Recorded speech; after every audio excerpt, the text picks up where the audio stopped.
കാരുണ്യവാനും മനസ്സിനുള്ള ദൈവമേ, ഞങ്ങളുടെ സ്വർഗ്ഗപിതാവേ, നന്ദിയോടെ അങ്ങേ സ്തുതിക്കുന്നു, സ്തോത്രം ചെയ്യുന്നു കർത്താവേ.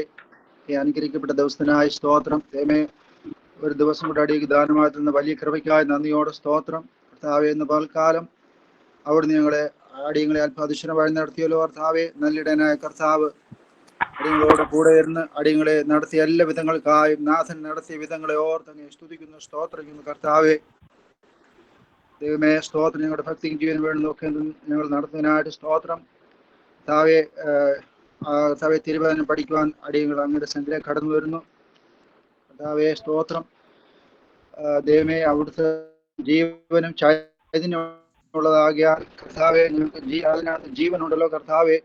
ഞങ്ങൾക്ക് അത് ചൈതന്യം പകരുന്നതാണല്ലോ കർത്താവെ. ഞങ്ങളുടെ കാലിന് വിളക്കും വഴിക്ക് പ്രകാശമാണല്ലോ കർത്താവെ. ദൈവമേ, കർത്താവെ, ഞങ്ങളെ വചനം പഠിപ്പിക്കുന്ന കർത്താവെ സാബു സാറിനായി സ്തോത്രം ചെയ്യുന്നു. അങ്ങയുടെ ദാസിനെ അനുഗ്രഹിക്കണമേ കർത്താവെ. ദൈവമേ, അവിടുന്ന് കൊടുത്ത എല്ലാ കൃപകൾക്കായി സ്തോത്രം ചെയ്യുന്നു കർത്താവെ. തിരുവനന്തപുരത്ത് നിന്ന് കർത്താവെ അടിയങ്ങളോട് കർത്താവെ അവിടുത്തെ ആലോചന അറിയിക്കുവാൻ തക്കണം കർത്താവെ. അവിടുത്തെ വചനത്തിന്റെ വാതിൽ അങ്ങയുടെ ദാസൻ തുറന്നു കൊടുക്കണമേ എന്ന് പ്രാർത്ഥിക്കുന്നു. സ്തോത്രം കർത്താവെ. ശ്രദ്ധയോടെ ആകൃതിയോടുകൂടെ കർത്താവെ വചനം പഠിപ്പാൻ കർത്താവെ ദൈവം പഠിക്കുന്ന അടിയങ്ങളെ എല്ലാവരെയും അവിടുന്ന് സഹായിക്കണമെന്ന് പ്രാർത്ഥിക്കുന്നു കർത്താവെ. ദൈവം വചനം ഞങ്ങളെ പഠിപ്പിക്കുന്ന എല്ലാ മറ്റ് അധ്യാപകർക്ക് വേണ്ടി സ്തോത്രം ചെയ്യുന്നു. ടാവൂർ ബൈബിൾ കോളേജിന് വേണ്ടി സ്തോത്രം ചെയ്യുന്നു കർത്താവെ. എൻ്റെ പ്രവർത്തനങ്ങളെ അനുഗ്രഹിക്കണമേ കർത്താവെ. ഈ സന്ധ്യാസമയത്ത് കർത്താവെ അവിടുന്ന് ഞങ്ങളെ സമൃദ്ധിയായ അവിടുത്തെ വചനത്തിൽ കൂടെ ഞങ്ങളെ അനുഗ്രഹിക്കണം. അങ്ങയുടെ ദാസ് ഒരിക്കൽ കൂടെ ദൈവങ്ങൾക്ക് തരുന്നു. പ്രാർത്ഥനയുടെ അനായ സ്തോത്രത്തിലെ മഹത്വം അവിടുന്ന് എടുക്കണമേ. യേശുവിൻ നാമത്തിൽ അപേക്ഷിക്കുന്നു, കേൾക്കണമേ. ആമേൻ. കർത്താവിന്റെ നാമത്തിന് സ്തോത്രം ചെയ്യുന്നു. വിശുദ്ധന്മാർക്കും വീണ്ടും ഒരു പ്രാവശ്യം കൂടെ എൻ്റെ സ്നേഹവന്ദനങ്ങളെ അറിയിക്കുകയാണ്. നമ്മൾ കഴിഞ്ഞ ആഴ്ച പഠിച്ചുകൊണ്ടിരുന്നത് കൊരിന്ത്യർക്ക് എഴുതിയ 1-ാം ലേഖനം, അതിൻ്റെ ഇൻട്രൊഡക്ഷൻ, അതിൻ്റെ 1, 2, 3 അധ്യായങ്ങളൊക്കെയാണ് നമ്മൾ പഠിച്ച് കഴിഞ്ഞിരിക്കുന്നത്. 1-ാം അധ്യായത്തിൽ ദൈവജനത്തിന്റെ വിളിയിൽ ദൈവിക ജ്ഞാനം എന്നുള്ള വിഷയം നമ്മൾ പഠിച്ചിരുന്നു. 2-ാം അധ്യായത്തിൽ ക്രിസ്തീയ സന്ദേശത്തിൽ ദൈവിക ജ്ഞാനം എന്നുള്ള വിഷയം നമ്മൾ പഠിച്ചു. 3-ാമത്തെ അധ്യായത്തിൽ ദൈവസഭയെ സംബന്ധിച്ചുള്ള ദൈവിക ജ്ഞാനം, അത് 3 പ്രതീകങ്ങളിലൂടെ നമ്മൾ പഠിക്കുകയുണ്ടായി. അല്ലെങ്കിൽ പൗലോസ് അവിടെ വിവരിച്ചിരിക്കുന്ന 3 പ്രതീകങ്ങൾ നമ്മൾ എടുത്ത് പഠിക്കുകയുണ്ടായി. 1, ദൈവസഭയെ ഒരു ഭവനമായിട്ട് അദ്ദേഹം ചിത്രീകരിച്ചിരിക്കുകയാണ്. 2, ദൈവസഭയെ ദൈവത്തിന്റെ കൃഷി എന്ന നിലയിൽ പൗലോസ് അവിടെ പഠിപ്പിക്കുകയാണ്, ചിത്രീകരിച്ചിരിക്കുകയാണ്. 3-ാമത് ദൈവസഭ ദൈവത്തിന്റെ മന്ദിരമാകുന്നുവെന്ന് അദ്ദേഹം പ്രസ്താവിക്കുകയാണ്. ആ 3 കാര്യങ്ങൾ നമ്മൾ പഠിച്ചിരുന്നു. അതുകൂടാതെ ദൈവസഭയുടെ പണിയിൽ ശ്രദ്ധിക്കേണ്ടതായ ചില വിഷയങ്ങൾ അതും നമ്മൾ പഠിക്കുകയുണ്ടായി. അത് ഇനി ആവർത്തിക്കുന്നില്ല, നിങ്ങളത് നോട്ട് എഴുതിയെടുത്തിരിക്കും എന്ന് ഞാൻ കരുതുകയാണ്. ഇനി നമ്മൾ 4-ാമത്തെ അധ്യായത്തിലേക്ക് പ്രവേശിക്കുകയാണ്. 4-ാം അധ്യായത്തിൽ അപ്പോസ്തലന്മാരെ സംബന്ധിച്ച് ചില വിശേഷണങ്ങൾ പറഞ്ഞിരിക്കുകയാണ്. അപ്പോസ്തലന്മാരെ സംബന്ധിച്ച് ചില വിശേഷണങ്ങൾ 4-ാം അധ്യായത്തിൽ പൗലോസ് പ്രതിപാദിക്കുകയാണ്. ഒന്നാമത്, അപ്പോസ്തലന്മാർ ക്രിസ്തുവിന്റെ ശുശ്രൂഷകന്മാരും ദൈവമർമ്മങ്ങളുടെ ഗ്രഹവിചാരകന്മാരുമാകുന്നുവെന്ന് 4-1 മുതൽ 6 വരെയുള്ള വാക്യങ്ങൾ പറയുന്നു. Servants of Christ and stewards of the mysteries of God. ആരെങ്കിലും ഒരാളെ 4-1 മുതൽ 6 വരെയുള്ള വചനഭാഗം വായിച്ചിട്ട് 4-ാം അധ്യായം 1 മുതൽ 6 വരെയുള്ള വചനഭാഗം. ദൈവമർമ്മങ്ങളുടെ ഗൃഹവിചാരകന്മാരും എന്നിങ്ങനെ ഓരോരുത്തർ എണ്ണിക്കൊള്ളട്ടെ. ഗൃഹവിചാരകന്മാരിൽ അന്വേഷിക്കുന്നതോ അവർ വിശ്വസ്തന്മാരായിരിക്കണം എന്നത്രേ. നിങ്ങളോ മനുഷ്യർ കഴിക്കുന്ന പല വിസ്താരത്തിലോ എന്നെ വിധിക്കുന്നത് എനിക്ക് എത്രയും ലഘുകാര്യം. ഞാൻ എന്നെ തന്നെ വിധിക്കുന്നതുമില്ല. എനിക്ക് യാതൊരു കുറ്റത്തെക്കുറിച്ചും ബോധമില്ലെങ്കിലും അതിനാൽ ഞാൻ നീതിമാൻ എന്ന് വരികയില്ല. എന്നെ വിധിക്കുന്നത് കർത്താവാകുന്നു. ആകയാൽ കർത്താവ് വരുവോളം സമയത്തിന് മുമ്പേ ഒന്നും വിധിക്കരുത്. അവൻ ഇരുട്ടിൽ മറഞ്ഞിരിക്കുന്നത് വെളിച്ചത്താക്കി ഹൃദയങ്ങളുടെ ആലോചനകളെ വെളിപ്പെടുത്തും. അന്ന് ഓരോരുത്തനെ ദൈവത്തിങ്കിൽ നിന്ന് പുകഴ്ച ഉണ്ടാകും.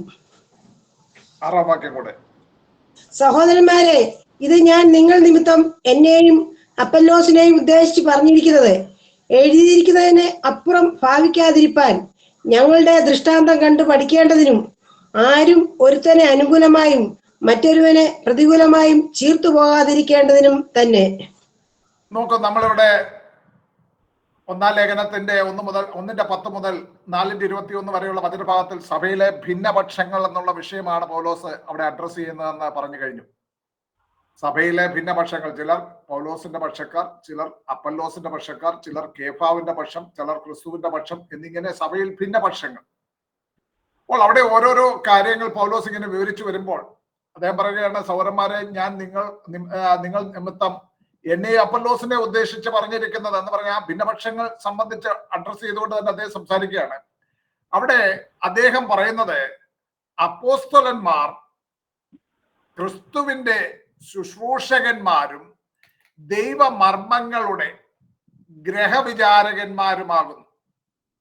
ക്രിസ്തുവിന്റെ ശുശ്രൂഷകരും ദൈവമർമ്മങ്ങളുടെ ഗ്രഹവിചാരകന്മാരുമാകുന്നു. ഞങ്ങളെ, അതായത് പൗലോസ്, അപ്പല്ലോസ്, കേഫ തുടങ്ങിയ അപ്പോസ്തലന്മാരെ ക്രിസ്തുവിന്റെ ശുശ്രൂഷക്കാരും ദൈവമർമ്മങ്ങളുടെ ഗ്രഹവിചാരകന്മാരും എന്നിങ്ങനെ കൊരിന്ത്യയിലുള്ളവർ എണ്ണിക്കൊള്ളണമെന്ന് അദ്ദേഹം പറയുകയാണ്. പൗലോസിനെ ഒരു അപ്പോസ്തലനായി അവരിൽ ചിലർ അംഗീകരിച്ചിരുന്നില്ല. 9-ാം അധ്യായത്തിലേക്ക് വരുമ്പോൾ 9-ന്റെ 1-2 വാക്യങ്ങളൊക്കെ വായിക്കുമ്പോൾ, അല്ലെ 2 കൊരിന്ത്യർ 10-ന്റെ 10 വായിക്കുമ്പോൾ അവിടെ അത് വ്യക്തമാകുന്നുണ്ട്. അദ്ദേഹത്തിന്റെ അപ്പോസ്തലത്വത്തെ അംഗീകരിക്കുവാൻ ചിലർ തയ്യാറാകുന്നില്ല. 9-ന്റെ 1-2 വാക്യങ്ങൾ, ഞാൻ സ്വതന്ത്രനല്ലയോ, ഞാൻ അപ്പോസ്തലനല്ലയോ, നമ്മുടെ കർത്താവായ യേശുവിനെ ഞാൻ കണ്ടിട്ടില്ലയോ, കർത്താവിൽ ഞാൻ ചെയ്ത പ്രവൃത്തിയുടെ ഫലം നിങ്ങളല്ലയോ, മറ്റുള്ളവർക്ക് ഞാൻ അപ്പോസ്തലൻ അല്ലെന്ന് വരികിൽ എങ്ങനെയെങ്കിലും നിങ്ങൾക്ക് ആകുന്നു, കർത്താവിൽ എന്റെ അപ്പോസ്തലത്വത്തിന്റെ മുദ്ര നിങ്ങളല്ലോ. അതുപോലെ തന്നെ 2 കൊരിന്ത്യർ 10-ന്റെ 10 അദ്ദേഹം പറയുന്നുണ്ട് ആ കാര്യം. ചിലർ പറയുന്ന കാര്യം, അവന്റെ ലേഖനങ്ങൾ ഘനവും മൂറ്റവും ഉള്ളവ, വാക്ക് നിന്ദ്യം, ശരീര സന്നിധി ബലഹീനം. അപ്പോൾ പൗലോസിന് ഒരു ചെറിയ മനുഷ്യനായിരുന്നു അദ്ദേഹം. അദ്ദേഹത്തിന് ശരീരത്തിൽ ഒരു ശൂലവും ഉണ്ടായിരുന്നു. അതുകൊണ്ട് വളരെ ഒരു വീക്ക് ആയിട്ടുള്ള അപ്പിയറൻസ് ആയിരുന്നു. അപ്പോൾ അങ്ങനെയുള്ള ആ വ്യക്തിയെ ഒരു അപ്പോസ്തലനായി ചിലർ അംഗീകരിച്ചിരുന്നില്ല. അതുകൊണ്ട് അദ്ദേഹം പറയുകയാണ്, ഞാൻ ക്രിസ്തുവിന്റെ പുനരുദ്ധാനം ചെയ്ത ക്രിസ്തുവിനെ ഞാൻ കണ്ടിട്ടുള്ള വ്യക്തിയാണ്. 9-ാം അധ്യായത്തിൽ കർത്താവായ യേശുവിനെ ഞാൻ കണ്ടിട്ടില്ലയോ എന്ന് പറയുമ്പോൾ പുനരുദ്ധാന ശേഷം കർത്താവിന്റെ സ്പെഷ്യൽ അപ്പിയറൻസ് പൗലോസിന് ഉണ്ടായിട്ടുണ്ട്. അത് പിന്നീട് അദ്ദേഹം പറയുന്നുണ്ട്.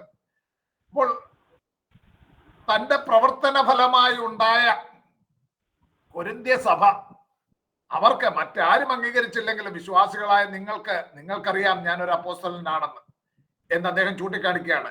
എന്നാൽ അപ്പോൾ തന്നെ ഞങ്ങൾ ശുശ്രൂഷക്കാരും ഗ്രഹവിചാരകന്മാരും മാത്രമാണ്. 2 പദങ്ങൾ നിങ്ങൾക്ക് അവിടെ കാണുവാൻ സാധിക്കുന്നത്. ശുശ്രൂഷക്കാരൻ, ഹ്യൂപ്പറേറ്റസ് എന്നൊരു വാക്കാണ് പൗലോസ് അവിടെ ശുശ്രൂഷക്കാരൻ എന്ന് പറയുവാൻ ഉപയോഗിച്ചിരിക്കുന്നത്. ഹ്യൂപ്പറേറ്റസ്.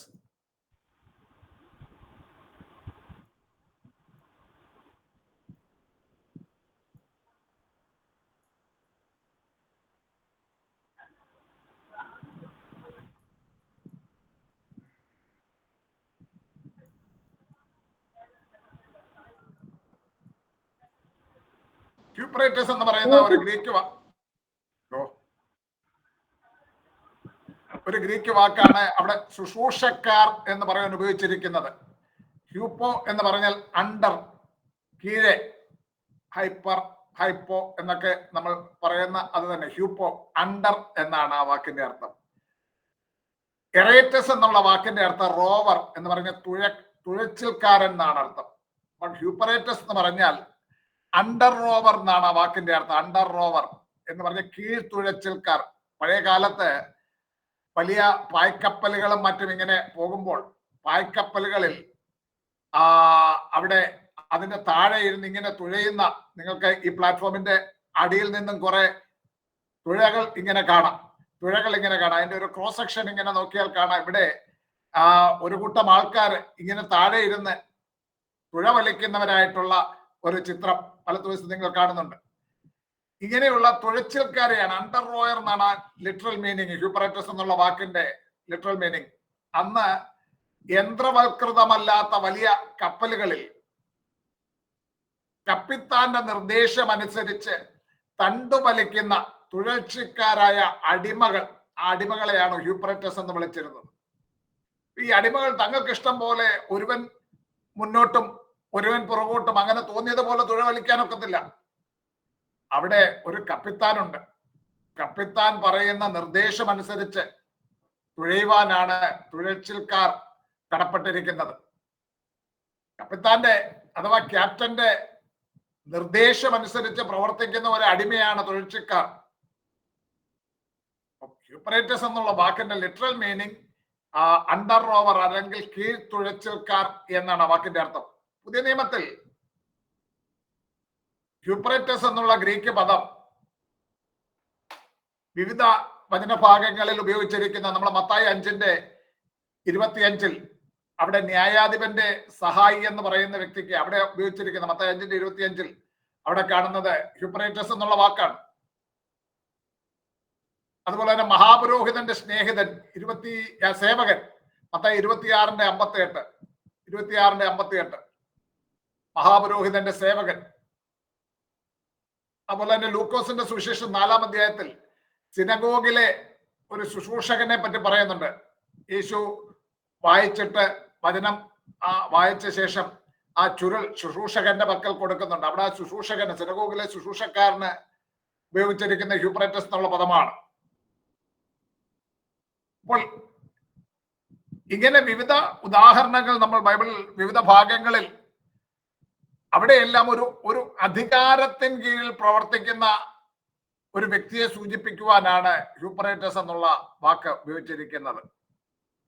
രണ്ടാമത് അവിടെ കാണുന്ന ഒരു പദപ്രയോഗമാണ് സ്റ്റിവാർഡ് അഥവാ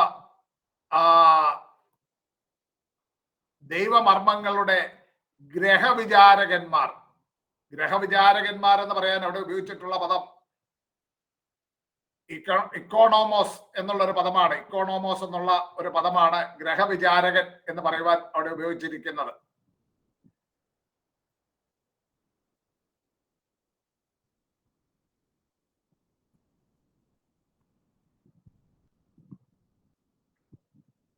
എഴുതുന്നത് ഒയ്ക്കോ എന്നാണെങ്കിലും പ്രൊനൗൺസ് ചെയ്യേണ്ടത് ഇക്കോണോമോസ്. നമ്മൾ ഇംഗ്ലീഷിൽ എക്കണോമിക്സ് എന്നുള്ള വാക്ക് ഇതിൽ നിന്ന് വന്നതാണ്.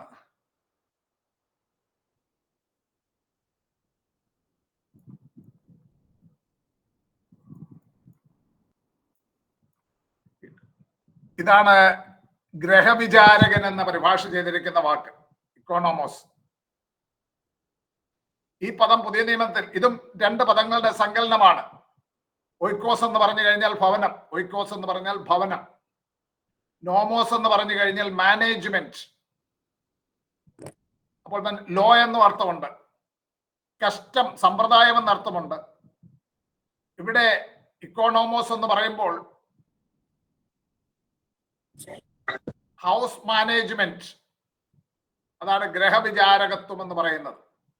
ഇക്കോണോമോസ്, ഗ്രഹവിചാരകത്വം, രണ്ട് വാക്കുകൾ ഞാൻ പറഞ്ഞല്ലോ, ഒയ്ക്കോസും നോമോസ്, ഇങ്ങനെ രണ്ട് വാക്കുകൾ ചേർന്നാണ് ഇക്കോണോമോസ് എന്നുള്ള ആ വാക്കുണ്ടായിരിക്കുന്നത്. ഒരു വീട്ടിലെ കാര്യസ്ഥൻ അഥവാ ഗ്രഹവിചാരകൻ എന്നുള്ള അർത്ഥത്തിലാണ് നമ്മൾക്ക് ദൈവവചനത്തിൽ ഈ പദത്തെ കാണുവാൻ സാധിക്കുന്നത്. ഗലാത്യർ 4:2 അവിടെ ഗ്രഹവിചാരകന്മാരിൽ അന്വേഷിക്കുന്ന ഗ്രഹവിചാരകന്മാരെ പറ്റി പറയുന്നുണ്ട്. ശിശുവായിരിക്കുന്നിടത്തോളം 4:2 വാക്യം, ഗലാത്യർ 4:2 അവിടെ പറയുന്നു, ശിശുവായിരിക്കുന്നിടത്തോളം ദാസനേക്കാൾ ഒട്ടും വിശേഷതയുള്ളവനല്ല, പിതാവ് നിശ്ചയിച്ച അവധിയോളം രക്ഷകന്മാർക്കും ഗ്രഹവിചാരകന്മാർക്കും കീഴ്പ്പെട്ടവനത്രേ. അവകാശി സർവത്തിനും യജമാനെങ്കിലും ശിശുവായിരിക്കുന്നിടത്തോളം ദാസനേക്കാൾ ഒട്ടും വിശേഷതയുള്ളവനല്ല, പിതാവ് നിശ്ചയിച്ച അവധിയോളം രക്ഷകന്മാർക്കും ഗ്രഹവിചാരകന്മാർക്കും കീഴ്പ്പെട്ടവൻ അത്രേ. അവിടെ ഗ്രഹവിചാരകൻ എന്ന് പറയുന്നത് വീട്ടിലെ കാര്യങ്ങൾ മാനേജ് ചെയ്യുവാൻ ആക്കി വെച്ചിരിക്കുന്ന ഒരു വ്യക്തിയെ ഉദ്ദേശിച്ച് പറയുന്നതാണ്. കൂടാതെ ട്രസ്റ്റി അല്ലെങ്കിൽ ഭണ്ഡാര വിചാരകൻ എന്നുള്ള അർത്ഥത്തിലും ഇക്കോണോമോസ് എന്നുള്ള വാക്ക് ഉപയോഗിച്ചിട്ടുണ്ട്. റോമർ 16:23 ഭണ്ഡാര വിചാരകൻ എന്നുള്ള അർത്ഥത്തിൽ.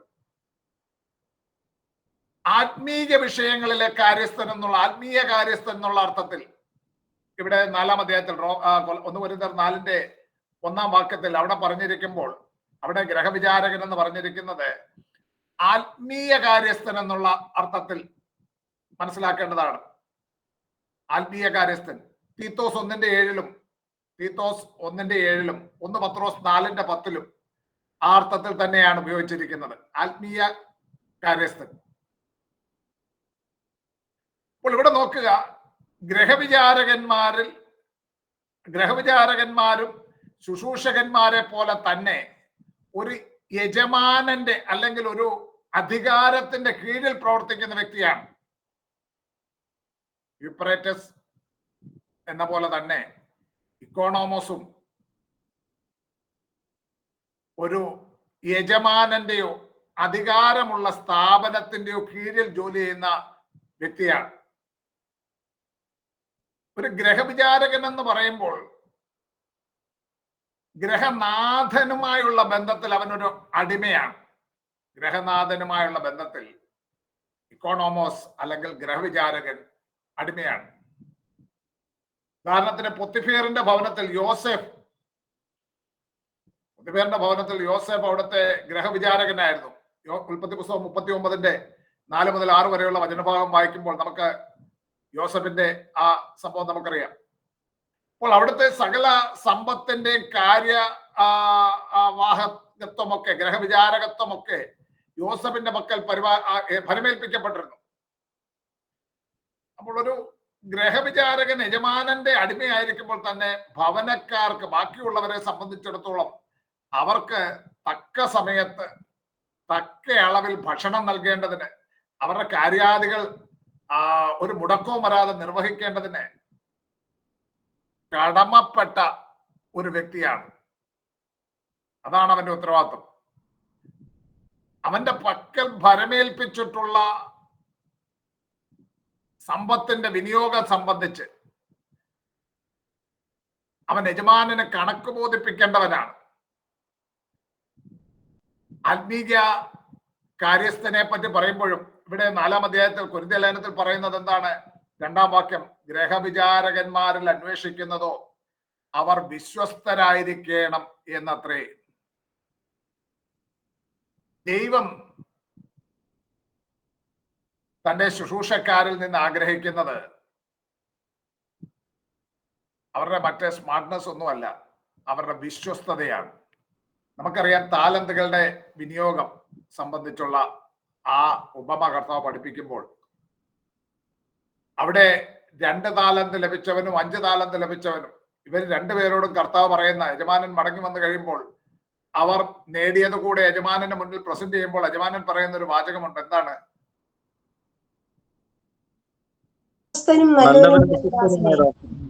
നല്ലവനും വിശ്വസ്തനുമായ ദാസനെ.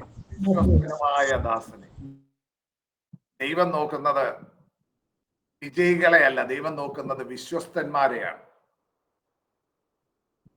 നമ്മുടെ പക്കൽ പരമേൽപ്പിച്ചിരിക്കുന്നത് വിശ്വസ്തയോടെ നാം വ്യാപാരം ചെയ്യുന്നു. ഇവിടെ യൂപ്പറേറ്റസ് അഥവാ ശുശ്രൂഷക്കാർ ആയിരുന്നാലും ഗ്രഹവിചാരകന്മാരായിരുന്നാലും അവരിൽ നിന്നും യജമാനൻ ആഗ്രഹിക്കുന്നത് അവർ വിശ്വസ്തരായിരിക്കണം, അവരെ പരമേൽപ്പിച്ച കാര്യങ്ങൾ കൃത്യതയോടെ ചെയ്യുന്നവരായിരിക്കണം. എപ്പോഴും ഭവനക്കാരെ എല്ലാവരെയും അല്ലെങ്കിൽ മറ്റുള്ളവരെ എല്ലാം പ്രസാദിപ്പിക്കുവാൻ ഈ ഗ്രഹവിചാരകന് സാധിച്ചെന്ന് വരില്ല. എന്നാൽ യജമാനൻ ഭരമേൽപ്പിച്ചിരിക്കുന്ന കാര്യം അത് വിശ്വസ്തയോടെ ചെയ്യുക, അതിൽ അവർ വിശ്വസ്തരായിരിക്കുന്നു, അതാണ് പ്രധാനമായ കാര്യം. ഇതിന്റെ 3 മുതൽ 6 വരെയുള്ള വാക്യങ്ങളിൽ ഗ്രഹവിചാരകന്മാർക്കുണ്ടാകുന്ന ന്യായവിധിയെ പറ്റിയാണ് പറയുന്നത്. 3-ാം വാക്യത്തിൽ പറയുന്നു, നിങ്ങളോ മനുഷ്യർ കഴിക്കുന്ന വല്ല വിസ്താരത്തിലോ എന്നെ വിധിക്കുന്നത് എനിക്ക് എത്രയും ലഘുകാര്യം. ഇവരെ മനുഷ്യർ ന്യായം വിധിക്കും. ആരെയാണ്? ഈ ഗ്രഹവിചാരകന്മാർ, ആത്മീക കാര്യങ്ങളിൽ ദൈവമർമ്മങ്ങളുടെ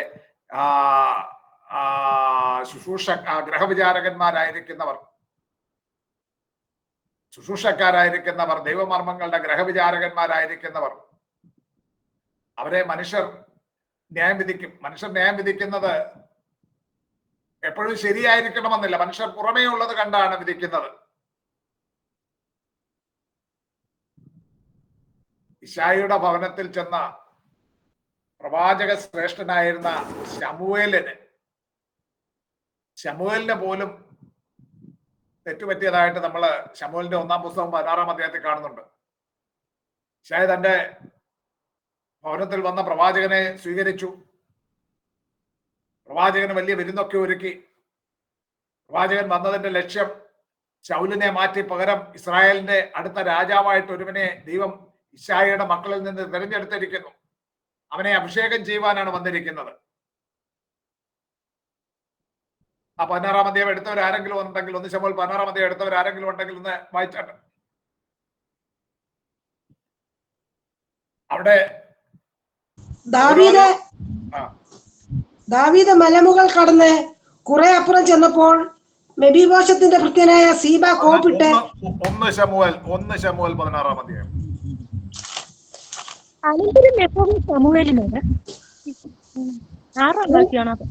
അനന്തരം യഹോവ ശമൂവേലിനോട് ഇതാ എന്ന് പറഞ്ഞു. യഹോവ ശമൂവേലിനോട്, അവന്റെ മുഖമോ പൊക്കമോ നോക്കരുത്, ഞാൻ അവനെ തള്ളിയിരിക്കുന്നു. മനുഷ്യർ നോക്കുന്നത് പോലെയല്ല, മനുഷ്യൻ കണ്ണിന് കാണുന്നത് നോക്കുന്നു, യഹോവയോ ഹൃദയത്തെ നോക്കുന്നു എന്ന് അരുളി ചെയ്തു. നോക്കൂ, ശമൂവേൽ പ്രവാചകൻ ഇശായിയുടെ മൂത്ത മകനായ ഏലിയാബിനെ കണ്ടപ്പോൾ അവന് നല്ല നീളവും പൊക്കവും ഒക്കെ ഉണ്ട്. അപ്പൊ അവനെ അങ്ങ് അഭിഷേകം ചെയ്യാനായിട്ട് തൈലക്കൊമ്പ് എടുക്കുമ്പോൾ യഹോവ ശമൂവേലിനെ വിലക്കുകയാണ്. എന്നിട്ട് പറയുകയാണ്, നീ അവന്റെ മുഖമോ പൊക്കമോ നോക്കരുത്. 7-ാം വാക്യം, 1 ശമൂവേൽ 16-ന്റെ 7-ാം വാക്യം. കാരണം അതന്നെ ഞാൻ പറഞ്ഞു വരികയാണ്. 7-ാം വാക്യത്തിൽ പറയുന്നത്, യഹോവ ശമൂവേലിനോട് അവന്റെ മുഖമോ പൊക്കമോ നോക്കരുത്. കാരണം മനുഷ്യന് ചില പരിചയങ്ങളിലൂടെ അവരുടെ വിധികൾ തെറ്റിപ്പോകാം. പരിചയങ്ങളുണ്ട്. ഇശായിയുടെ ഇസ്രായേലിന്റെ ആദ്യത്തെ രാജാവായിട്ട് അഭിഷേകം ചെയ്ത ശൗൽ ഇസ്രായേൽ ഗോത്രങ്ങൾ എല്ലാവരെക്കാളും തോളിന് മുതൽ പൊക്കമുള്ളവനായിരുന്നു. അപ്പൊ നല്ല പൊക്കമുള്ള ഒരുവനെ കണ്ടപ്പം അദ്ദേഹം പ്രവാചകനാണെ പോലും അദ്ദേഹത്തിന് തെറ്റിപ്പോയി. അദ്ദേഹം വിചാരിച്ചു, ഇത് തന്നെ ആയിരിക്കും ദൈവം തിരഞ്ഞെടുത്ത ഇസ്രായേലിന്റെ അടുത്ത രാജാവെന്ന്. അപ്പം നേരെ തൈലക്കൊമ്പെടുത്ത് ഒഴിക്കാൻ തുടങ്ങിയാണ്. തൈലക്കൊമ്പെടുത്ത് ഒഴിക്കാൻ തുടങ്ങുന്ന ഉടനെ യഹോവ ശമൂവേലിനോട്, അവന്റെ മുഖമോ പൊക്കമോ നോക്കരുത്, അവനെ തള്ളിയിരിക്കുന്നു. മനുഷ്യൻ നോക്കുന്നത് പോലെയല്ല, മനുഷ്യൻ കണ്ണിന് കാണുന്നത് നോക്കുന്നു, യഹോവയോ ഹൃദയത്തെ നോക്കുന്നു എന്ന് അരുളി ചെയ്തു. ബാക്കിയുള്ള ഭാഗം നിങ്ങൾ അങ്ങ് വായിച്ചാൽ മതി. അപ്പൊ മനുഷ്യൻ വിധിക്കുന്നത് അതൊരു പക്ഷേ പ്രവാചകനായാലും തെറ്റിപ്പോകുവാൻ, ശമൂവേലിനെ പോലുള്ള പ്രവാചകന്മാർ ആയാൽ പോലും തെറ്റിപ്പോകാൻ സാധ്യതയുണ്ട്. അതുകൊണ്ട് മനുഷ്യരുടെ വിധികൾ നേരുള്ള വിധികളാകണമെന്നില്ല. മനുഷ്യരുടെ വിധികൾ തെറ്റിപ്പോകുന്നതിന്റെ മറ്റു ചില കാരണങ്ങൾ കൂടെ ഇവിടെ പറയുന്നുണ്ട്. കൊരിന്ത്യ ലേഖനത്തിലേക്ക് തന്നെ മടങ്ങി വരാം. അവിടെ നമ്മൾ കാണുന്നു, ആകയാൽ കർത്താവ് വരുവോളം സമയത്തിന് മുൻപേ ഒന്നും വിധിക്കരുത്. മനുഷ്യർ ചിലപ്പം തെറ്റായ സമയത്ത് കയറി വിധിക്കുന്നു, സമയത്തിന് മുൻപേ വിധിക്കുന്നു. മനുഷ്യരുടെ വിധികൾ തെറ്റിപ്പോകുന്നത് മറ്റൊരു കാരണം, അവർ തെറ്റായ സമയത്ത് വിധിക്കുന്നു. അതുപോലെ തന്നെ തെറ്റായ മാനദണ്ഡ പ്രകാരം വിധിക്കുന്നു. സഹോദരന്മാരെ, ഞാൻ നിങ്ങൾ നിമിത്തം എന്നെയും അപ്പൊല്ലോസിനെയും കുറിച്ച് ഉദ്ദേശിച്ച് പറഞ്ഞിരിക്കുന്നത്, എഴുതിയിരിക്കുന്നതിനപ്പുറം ഭാവിക്കാതിരിപ്പാൻ ഞങ്ങളുടെ ദൃഷ്ടാന്തം കണ്ട് പഠിക്കേണ്ടതിന്. എഴുതിയിരിക്കുന്നതിന് അപ്പുറം എന്ന് പറഞ്ഞാൽ ദൈവവചനം കൂടാതെ എന്ന അർത്ഥത്തിൽ നമുക്കതിനെ മനസ്സിലാക്കാവുന്നതാണ്. അപ്പൊ മനുഷ്യൻ തെറ്റായ സമയത്ത് വിധിക്കുന്നു, മനുഷ്യൻ തെറ്റായ മാനദണ്ഡ പ്രകാരം വിധിക്കുന്നു, തെറ്റായ ഉദ്ദേശ്യത്തോടെ വിധിക്കുന്നു. ആ 6-ാം വാക്യത്തിന്റെ തന്നെ താഴോട്ട് വായിക്കുമ്പോൾ നമുക്കത് മനസ്സിലാകുന്നു.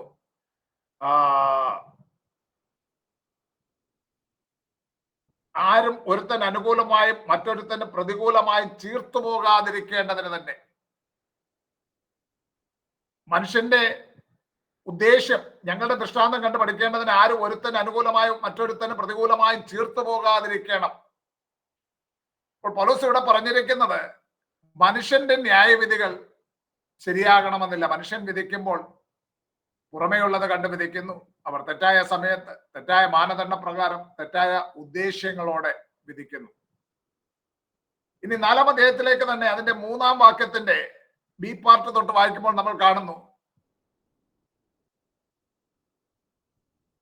അവിടെ പറഞ്ഞിരിക്കുന്നത് ഞാൻ എന്നെ തന്നെ വിധിക്കുന്നതുമില്ല. നിങ്ങളോ മനുഷ്യർ കഴിക്കുന്ന വല്ല വിസ്താരത്തിലോ എന്നെ വിധിക്കുന്നത് എനിക്ക് എത്രയും ലഘുകാര്യം. ഞാൻ എന്നെ തന്നെ വിധിക്കുന്നതുമില്ല. സ്വയം ന്യായം വിധിക്കുന്നതിനെ പറ്റി പൗലോസ് പറയുകയാണ്. സ്വയം ന്യായം വിധിക്കുന്നതിനെ പറ്റി പൗലോസ് അവിടെ പറയുകയാണ്. സ്വയം ന്യായം വിധിക്കുന്നത് തെറ്റായ കാര്യമല്ല. അങ്ങനെ നമ്മൾ ചെയ്യണമെന്ന് തന്നെയാണ് ദൈവവചനം പറയുന്നത്. നാം നമ്മെ തന്നെ വിധിക്കണമെന്നാണ് പറയുന്നത്. കൊരിന്ത്യർക്ക് എഴുതിയ 2-ാം ലേഖനത്തിൽ 13-ാം അധ്യായത്തിൽ ഇങ്ങനെ പറയുന്നുണ്ട്, നിങ്ങൾ വിശ്വാസത്തിൽ ഇരിക്കുന്നുവെന്ന് നിങ്ങളെ തന്നെ പരീക്ഷിപ്പിൻ, നിങ്ങളെ തന്നെ ശോധന ചെയ്യുവിൻ. നിങ്ങൾ കൊള്ളരുതാത്തവർ അല്ല എന്ന് വരികിൽ യേശുക്രിസ്തു നിങ്ങളിലുണ്ട് എന്ന് നിങ്ങളെ തന്നെ അറിയുന്നില്ലയോ? അപ്പോൾ നിരന്തരമായ സ്വയശോധന നാം ചെയ്യണമെന്നാണ് ദൈവം നമ്മെ പ്രബോധിപ്പിക്കുന്നത്. നിരന്തരമായ സ്വയശോധന, അതിന് മാനദണ്ഡം ദൈവവചനത്തിന്റെ അടിസ്ഥാനത്തിൽ വിധിക്കണം.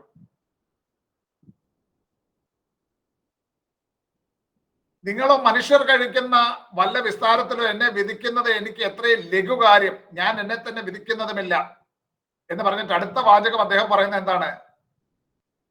അടുത്ത വാചകം, എനിക്ക് യാതൊരു കുറ്റത്തെക്കുറിച്ചും ബോധമില്ലെങ്കിലും അതിനാൽ ഞാൻ നീതിമാൻ എന്ന് വരികയില്ല. എന്നെ വിധിക്കുന്നത് കർത്താവാകുന്നു. എനിക്ക് യാതൊരു കുറ്റത്തെക്കുറിച്ച് ബോധമില്ലെങ്കിലും നാം നമ്മെ തന്നെ വിധിക്കുന്നത് നല്ല കാര്യമാണ്. അപ്പോൾ തന്നെ നമ്മുടെ വിധികൾ നേരുള്ളതാകണമെന്നില്ല. നാം വിധിക്കുമ്പോൾ നമുക്ക് അതിനെല്ലാം ഒരു സ്റ്റാൻഡേർഡ് ഉണ്ട്. നമുക്കൊരു സ്റ്റാൻഡേർഡ് ഉണ്ട്. അത് ശരിക്കും ആ സ്റ്റാൻഡേർഡ് ആയിരിക്കേണ്ടത് അതുമായി തുലനം ചെയ്താണ് നാം ചെയ്യേണ്ടത്. ആ സ്റ്റാൻഡേർഡ് ആകേണ്ടത് ക്രിസ്തുവാണ്. ക്രിസ്തുവിനെ കമ്പയർ ചെയ്താണ് നാം വിധിക്കേണ്ടത്. ക്രിസ്തുവിനോട് അടുത്ത് നോക്കുമ്പോൾ യെശയ്യാപ്രവാചകന്റെ പുസ്തകത്തിൽ നമ്മൾ കാണുന്നുണ്ട്, 6-ാം അധ്യായത്തിൽ വരുമ്പോൾ യെശയ്യാവ് ആദ്യത്തെ 5 അധ്യായങ്ങളിൽ മറ്റുള്ളവർക്കൊക്കെ കഷ്ടം കഷ്ടം കഷ്ടം എന്നൊക്കെ പറയുന്നുണ്ട്. കാരണം യെശയ്യാവുമായി തുലനം ചെയ്യുമ്പോൾ അവരെല്ലാം മോശക്കാരാണ്. എന്നാൽ 6-ാം അധ്യായത്തിൽ വരുമ്പോൾ യെശയ്യാവ് കാണുന്നത് ദൈവത്തിന്റെ, കർത്താവ് ഉയർന്നും പൊങ്ങിയുള്ള സിംഹാസനത്തിൽ ഇരിക്കുന്നു. അവന്റെ മഹത്വം കാണുമ്പോൾ, അവന്റെ വിശുദ്ധി കാണുമ്പോൾ, പരിശുദ്ധി കാണുമ്പോൾ, അവന് ചുറ്റും നിന്നുകൊണ്ട് സാറാഫുകൾ നിന്നുകൊണ്ട് ക്വാദോഷ് ക്വാദോഷ് ക്വാദോഷ് എന്നാർത്ത് പറയുകയാണ്. എന്ന് പറഞ്ഞാൽ പരിശുദ്ധൻ പരിശുദ്ധൻ, he is the most holy എന്ന് അവർ ആർത്ത് പറയുകയാണ്. അവന്റെ പരിശുദ്ധി കാണുമ്പോൾ, അവന്റെ മഹത്വം കാണുമ്പോൾ യെശയ്യാ പറയുകയാണ്, അയ്യോ ഞാൻ ശുദ്ധിയില്ലാത്ത അധരങ്ങളുള്ള ഒരു മനുഷ്യൻ, എനിക്ക് കഷ്ടം, എനിക്ക് കഷ്ടം. പലപ്പോഴും നമ്മുടെ ന്യായവിധികൾ ദൈവത്തെ കാണാതെ നമ്മൾ ന്യായം വിധിക്കുമ്പോൾ, മുമ്പേ പറഞ്ഞല്ലോ, ദൈവവചനമാകുന്ന മാനദണ്ഡം കൂടാതെ ന്യായം വിധിക്കുമ്പോൾ ചിലപ്പോൾ നമുക്കൊക്കെ കുറവുകൾ കാണുവാൻ സാധിച്ചില്ലെന്ന് വരും. നമ്മുടെ ന്യായവിധികൾ നേരുള്ളതാകണമെന്നില്ല. സ്വയനീതി നമ്മുടെ വിധികളെ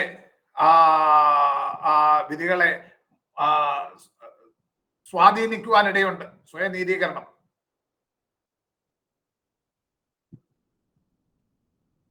നമ്മുടെ വ്യക്തിപരമായ താല്പര്യങ്ങൾ നമ്മുടെ വിധികളെ സ്വാധീനിക്കുവാൻ സാധ്യതയുണ്ട്.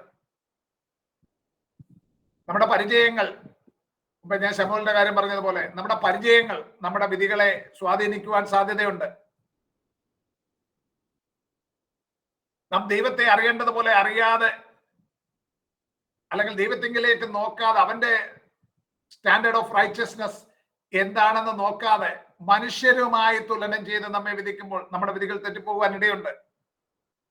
ഈ കാരണങ്ങൾ കൊണ്ട് നമ്മുടെ വിധികൾ പെർഫെക്റ്റ് ജഡ്ജ്മെന്റ് ആകണമെന്നില്ല.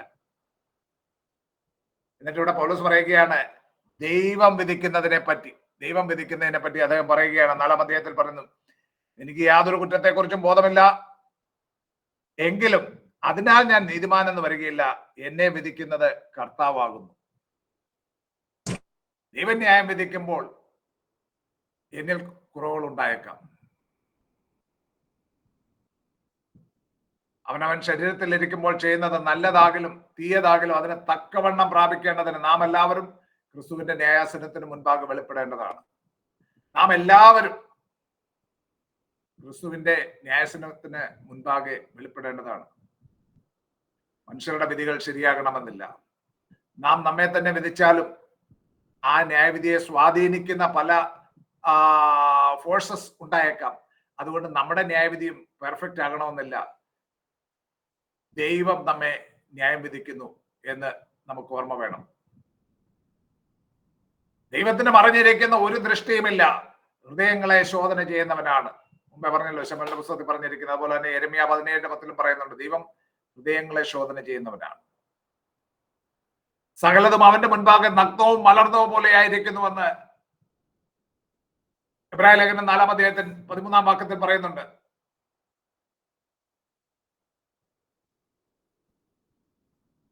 ദൈവം നീതിയുള്ള ന്യായാധിപതിയാണ്.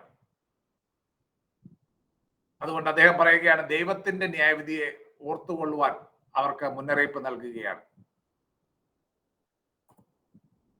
4-ാം അധ്യായത്തിന്റെ 7 മുതൽ 13 വരെയുള്ള വാക്യങ്ങളിൽ അപ്പോസ്തലന്മാർ അവരുടെ മുൻപാകെ ഒരു കൂത്തുകാഴ്ച അഥവാ സ്പെക്ടക്കിൾ എന്ന പോലെ ആയിരിക്കുന്നുവെന്ന് അദ്ദേഹം പറയുകയാണ്. 7 മുതൽ 13 വരെയുള്ള വാക്യങ്ങളിൽ നിന്നെ വിശേഷിപ്പിക്കുന്നത് ആർ? ലഭിച്ചതല്ലാതെ നിനക്ക് എന്തുള്ളൂ? ലഭിച്ചതെങ്കിലോ ലഭിച്ചതല്ല എന്ന പോലെ പ്രശംസിക്കുന്നതെന്ത്? ഇത്ര ക്ഷണത്തിൽ നിങ്ങൾ തൃപ്തന്മാരായി, ഇത്ര ക്ഷണത്തിൽ നിങ്ങൾ സമ്പന്നന്മാരായി, ഞങ്ങളെ കൂടാതെ വാഴുന്നവരായി. അയ്യോ, നിങ്ങളോടുകൂടെ ഞങ്ങളും വാഴേണ്ടതിന് നിങ്ങൾ വാണുവെങ്കിൽ കൊള്ളായിരുന്നു. 9-ാം വാക്യം, ഞങ്ങൾ ലോകത്തിന്, ദൂതന്മാർക്കും മനുഷ്യർക്കും തന്നെ കൂത്തുകാഴ്ചയായി തീർന്നിരിക്കയാൽ ദൈവം അപ്പോസ്തലന്മാരായ ഞങ്ങളെ ഒടുക്കത്തവരായി മരണവിധിയിൽ ഉൾപ്പെട്ടവരെ പോലെ നിർത്തി എന്ന് എനിക്ക് തോന്നുന്നു. ഞങ്ങൾ കൂത്തുകാഴ്ചയായി എന്ന പോലെ കൂത്തുകാഴ്ചയായിരിക്കുന്നുവെന്ന് അദ്ദേഹം പറയുകയാണ്.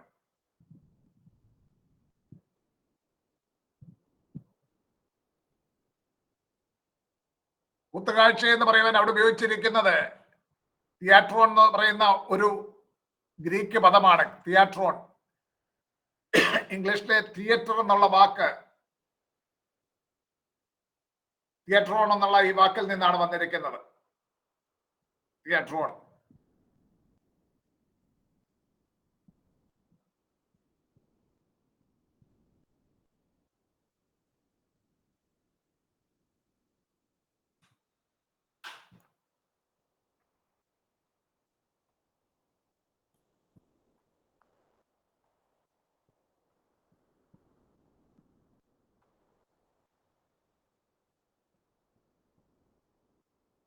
പുരാതന റോമിൽ ഒരു ജനറൽ ഒരു യുദ്ധം ജയിച്ചു വരുമ്പോൾ ജയാളിയായി വരുന്ന ആ ജനറൽ തന്റെ യുദ്ധ തടവുകാരെ, തന്റെ ആ ജയോത്സവ യാത്രയിൽ യുദ്ധ തടവുകാരെ എഴുന്നള്ളിച്ചു കൊണ്ടുവരാറുണ്ട്.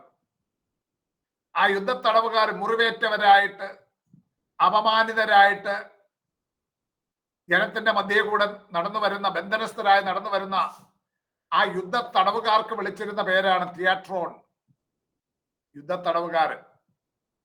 അങ്ങനെ പിടിക്കപ്പെടുന്ന യുദ്ധ തടവുകാരെ കൊണ്ടുവന്ന് റോമിലെ വലിയ കൊളോസിയത്തിൽ കൊണ്ടുവന്നിട്ട് വന്യമൃഗങ്ങളുടെ മുന്നിലേക്കോ ഗ്ലാഡിയേറ്റേഴ്സ് എന്ന് വിളിക്കുന്ന വലിയ മല്ലന്മാർക്ക് മുന്നിലേക്കോ വലിച്ചെറിയും. അവിടെ ഇവർ കുത്തുകാഴ്ചയായി തീർന്നിരിക്കുന്ന ഈ യുദ്ധ തടവുകാർ പിച്ചി ചീന്തപ്പെടും, കൊലയപ്പെടും. പൗലോസ് പറയുകയാണ്, അപ്പോസ്തലന്മാരായ ഞങ്ങൾ തിയേട്രോൺ എന്ന പോലെ, സ്പെക്ടക്കിൾ അഥവാ കൂത്തുകാഴ്ച എന്ന പോലെ നിങ്ങളുടെ മുൻപാകെയാകുന്നു. ഞങ്ങളെ ഒടുക്കത്തവരായി മരണവിധിയിൽ ഉൾപ്പെട്ടവരെ പോലെ നിർത്തി. ഈ തിയേട്രോൺ എന്ന് പറയുന്നത് ഞാൻ പറഞ്ഞല്ലോ, അവര് വന്നു കഴിഞ്ഞാൽ റോമിലെ കൊളോസിയത്തിൽ വന്നിട്ട് പലപ്പോഴും വന്യമൃഗങ്ങളുടെ മുൻപിലേക്ക് എറിയപ്പെടുകയാണ്. ചില അവസരങ്ങളിൽ അവർക്ക് മല്ലയുദ്ധം കാണുവാനായിട്ട് ജനം കൂടുതൽ ഗ്യാലറികളിൽ ഇരിക്കുന്നതുകൊണ്ട് കാണുമ്പോൾ വലിയ മല്ലന്മാർ, ആയുധധാരികളായ വലിയ മല്ലന്മാർ ഇവരെ ആക്രമിച്ച് കീഴ്പ്പെടുത്തി ഇവരെ ആ ആയുധങ്ങളാൽ ഛിന്ന ഭിന്നമായി ചീന്തിക്കളയും. അങ്ങനെയാണ് തിയേറ്ററോൺ എന്ന് പറയുന്ന യുദ്ധ തടവുകാരോട് ചെയ്തിരുന്നത്. പൗലോസ് പറയുകയാണ്, ഞങ്ങൾ കൂത്തുകാഴ്ച അഥവാ തിയേറ്ററോൺ എന്ന പോലെ മരണവിധിയിൽ ഉൾപ്പെട്ടവരെ പോലെ ഞങ്ങളായി തീർന്നിരിക്കുന്നു. കൊരിന്ത്യ വിശ്വാസികളെ സംബന്ധിച്ച് 10-ാം വാക്യത്തിൽ പറഞ്ഞിരിക്കുന്ന കാര്യം നോക്കുക. 10-ാം വാക്യത്തിൽ അദ്ദേഹം പറയുന്നുണ്ട്, ഞങ്ങൾ ക്രിസ്തു നിമിത്തം ഭോഷന്മാർ, നിങ്ങൾ ക്രിസ്തുവിൽ വിവേകികൾ. നിങ്ങൾ എന്റെ കൂടെ തന്നെ ഉണ്ടല്ലോ എല്ലാവരും, അല്ലേ?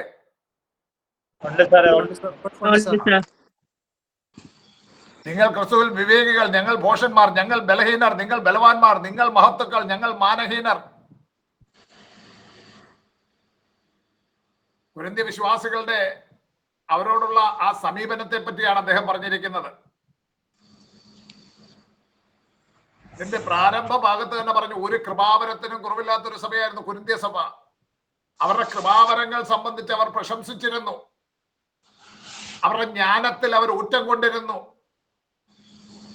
അങ്ങനെയുള്ള കൊരിന്ത്യ വിശ്വാസികൾ പൗലോസിന്റെ ബലഹീനത നിമിത്തം വേണ്ടതുപോലെ മതിപ്പ് കൽപ്പിച്ചിരുന്നില്ല. പോരാഞ്ഞ പൗലോസ് ഇവിടെ നമ്മൾ കാണുന്നുണ്ട്, കൊരിന്തിൽ പൗലോസ് ആയിരുന്നപ്പോൾ സ്വന്തം കൈയാൽ വേല ചെയ്ത് അധ്വാനിച്ചിരുന്നു എന്ന് 4:12 വാക്യത്തിൽ പറയുന്നുണ്ട്. സ്വന്തം കൈയാൽ വേല ചെയ്ത് അധ്വാനിക്കുന്നു. സ്വന്തം കൈയാൽ വേല ചെയ്ത് അധ്വാനിക്കുക എന്ന് പറയുന്നത് യവന തത്വചിന്തകന്മാരുടെ ആ ചിന്താ പ്രകാരം അത് എന്താണ്, മ്യൂട്ട് ചെയ്യൂ.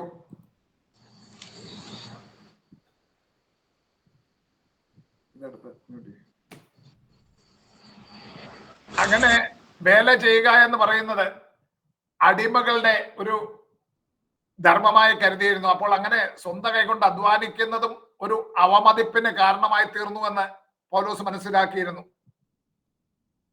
നമ്മള് കൊരിന്തിൽ പൗലോസ് വന്ന ശേഷം അക്വിലാവിനോടും പ്രിസ്കില്ലായോടും കൂടെ പാർത്തുകൊണ്ട് കൂടാരപ്പണി ചെയ്തിരുന്നതായിട്ട് നമ്മൾ പ്രവർത്തികളുടെ പുസ്തകം 18-ാം അധ്യായത്തിൽ വായിക്കുന്നുണ്ട്. അവർക്ക് ഭാരമാകാതിരിക്കുവാൻ പൗലോസ് അങ്ങനെ ചെയ്തതാണ്. എന്നാൽ അത് പിൽക്കാലത്ത് അതും അദ്ദേഹത്തിന് അവരുടെ മുൻപിൽ അവമതിപ്പിന് കാരണമായി തീർന്നു എന്ന് പൗലോസ് ഗ്രഹിക്കുന്നു. 13-ാം വാക്യത്തിൽ പറയുന്നത്, ഞങ്ങൾ ലോകത്തിന്റെ ചവറ് പോലെ ഇന്ന് വരെ സകലത്തിന്റെ അഴുക്കായി തീർന്നിരിക്കുന്നു. ചവറെന്ന് പറയുമ്പോൾ നമ്മൾ ഇന്ന് മനസ്സിലാക്കുന്നത് വേസ്റ്റ്. എന്നാൽ അതിനേക്കാൾ ഉപരി ആ കാലഘട്ടത്തിൽ, ആ പശ്ചാത്തലത്തിൽ നമ്മൾ മനസ്സിലാക്കുമ്പോൾ അന്ന് ചവറെന്ന് മുദ്ര ചാർത്തിയിരുന്നത് ദേശത്ത് വലിയ മഹാക്ഷാമം ഉണ്ടാകുമ്പോൾ, അല്ലെങ്കിൽ വലിയ എന്തെങ്കിലും മഹാമാരി, നമ്മുടെ കോവിഡ് വന്നതുപോലെ എന്തെങ്കിലും ഒരു പ്രശ്നം ഉണ്ടാവുകയോ അല്ലെങ്കിൽ വലിയ ക്ഷാമം ഉണ്ടാവുകയോ ഒക്കെ ചെയ്യുമ്പോൾ അതിനാരാണ് കാരണക്കാരനെന്ന് ചീട്ടിട്ട് കണ്ടെത്തിയിട്ട് ചീട്ട് വീഴുന്നവനെ ചവർ എന്ന മുദ്ര ചാർത്തി അവനെ കടലിലേക്ക് എറിഞ്ഞു കളയുന്ന ഒരു രീതി ഉണ്ടായിരുന്നു. അവനെ നിർമാർജനം ചെയ്യുന്നതിലൂടെ സമൂഹത്തിന് രക്ഷയുണ്ടാകുമെന്ന് അവർ കരുതിയിരുന്നു.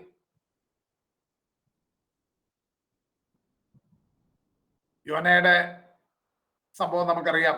കപ്പലിൽ അവർ ചീട്ടിട്ട് യോനയ്ക്ക് ചീട്ട് വീഴുന്നതും യോനയെ എടുത്ത് കടലിൽ കളയുന്നതൊക്കെ സംഭവം നമുക്കറിയാം. പുരാതന കാലത്തെ ഒരു നയമായിരുന്നു അത്. അപ്പോൾ ഇവിടെ പൗലോസ് ഇങ്ങനെ പറയുകയാണ്, നിങ്ങളുടെ എല്ലാം ദൃഷ്ടിയിൽ അപ്പോസ്തലന്മാരായ ഞങ്ങൾ ചവറ് പോലെ ആയിരിക്കുന്നു, ഞങ്ങൾ കൂത്തുകാഴ്ചയായിരിക്കുന്നു, ഞങ്ങൾ ചവർ പോലെ ആയിരിക്കുന്നു. മറ്റൊന്നുകൂടെ അദ്ദേഹം പറയുന്നു, താൻ മാതൃകായോഗ്യനായ പിതാവാണ്. മാതൃകായോഗ്യനായ പിതാവാണെന്നുള്ള കാര്യം അവരെ ഓർമ്മിപ്പിക്കുകയാണ്. നമ്മൾ പറഞ്ഞല്ലോ, കൊരിന്ത്യ സഭയെ അദ്ദേഹം ഒരു കുടുംബമായിട്ട് ചിത്രീകരിച്ചിട്ടുണ്ട്. ഇവിടെ പൗലോസ് പറയുകയാണ്, നിങ്ങൾ എന്നെക്കുറിച്ച് വളരെ അവമതിപ്പോടുകൂടി കാണുന്നു. ഞാൻ എന്നെ തന്നെ കാണുന്നത് ഒരു ഹ്യൂപ്രേറ്റസ് ആയിട്ടാണ്, ഒരു ഇക്കോണോമോസ് ആയിട്ടാണ്, അതായത് ഞാനൊരു സെർവന്റ് അല്ലെങ്കിൽ സ്റ്റിവാർഡ് ഓഫ് ക്രൈസ്റ്റ് ആയിട്ടാണ് ഞാൻ കാണുന്നത്. ഞാൻ സേവ ചെയ്യുവാൻ സമർപ്പിച്ചിരിക്കുന്ന ഒരു വ്യക്തിയാണ്. നിങ്ങളുടെ ദൃഷ്ടിയിൽ ഞാനൊരു കൂത്തുകാഴ്ചയായി എണ്ണപ്പെടുന്നു. എന്നാൽ നിങ്ങൾ ഒന്ന് ശ്രദ്ധിച്ചു നോക്കൂ, ഞാൻ നിങ്ങൾക്കൊരു മാതൃകായോഗ്യനായ പിതാവാണ്. ക്രിസ്തുവിൽ ഞാനല്ലോ നിങ്ങളെ സുവിശേഷത്താൽ ജനിപ്പിച്ചത്. 15-ാം വാക്യത്തിൽ അദ്ദേഹം പറയുന്നു, നിങ്ങൾക്ക് ക്രിസ്തുവിൽ 10,000 ഗുരുക്കന്മാർ ഉണ്ടെങ്കിലും പിതാക്കന്മാർ ഏറെയല്ല, ക്രിസ്തുവേശുവിൽ ഞാനല്ലോ നിങ്ങളെ സുവിശേഷത്താൽ ജനിപ്പിച്ചത്. അവരുടെ ആത്മീക പിതാവാണ് താനെന്നുള്ള കാര്യം പൗലോസ് അവരെ ഓർമ്മിപ്പിക്കുകയാണ്. കൊരിന്ത്യ വിശ്വാസികളോട് അവരുടെ ആത്മീക പിതാവാണ് താനെന്നുള്ള കാര്യം ഓർമ്മിപ്പിക്കുകയാണ്.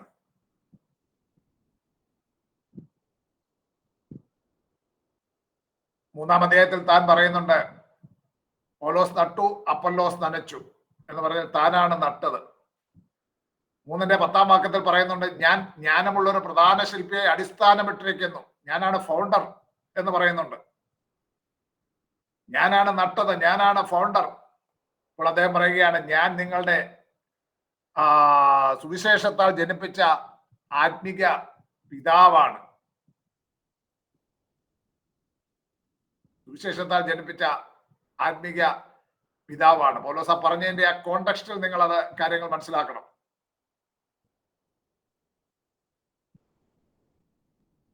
കാരണം ദൈവനത്തിൽ കർത്താവ് പറയുന്നുണ്ട്, ഭൂമിയിൽ ആരെയും നിങ്ങൾ പിതാവെന്ന് വിളിക്കരുത്, ഒരുത്തരത്രയും നിങ്ങളുടെ പിതാവ് സ്വർഗസ്ഥൻ തന്നെ.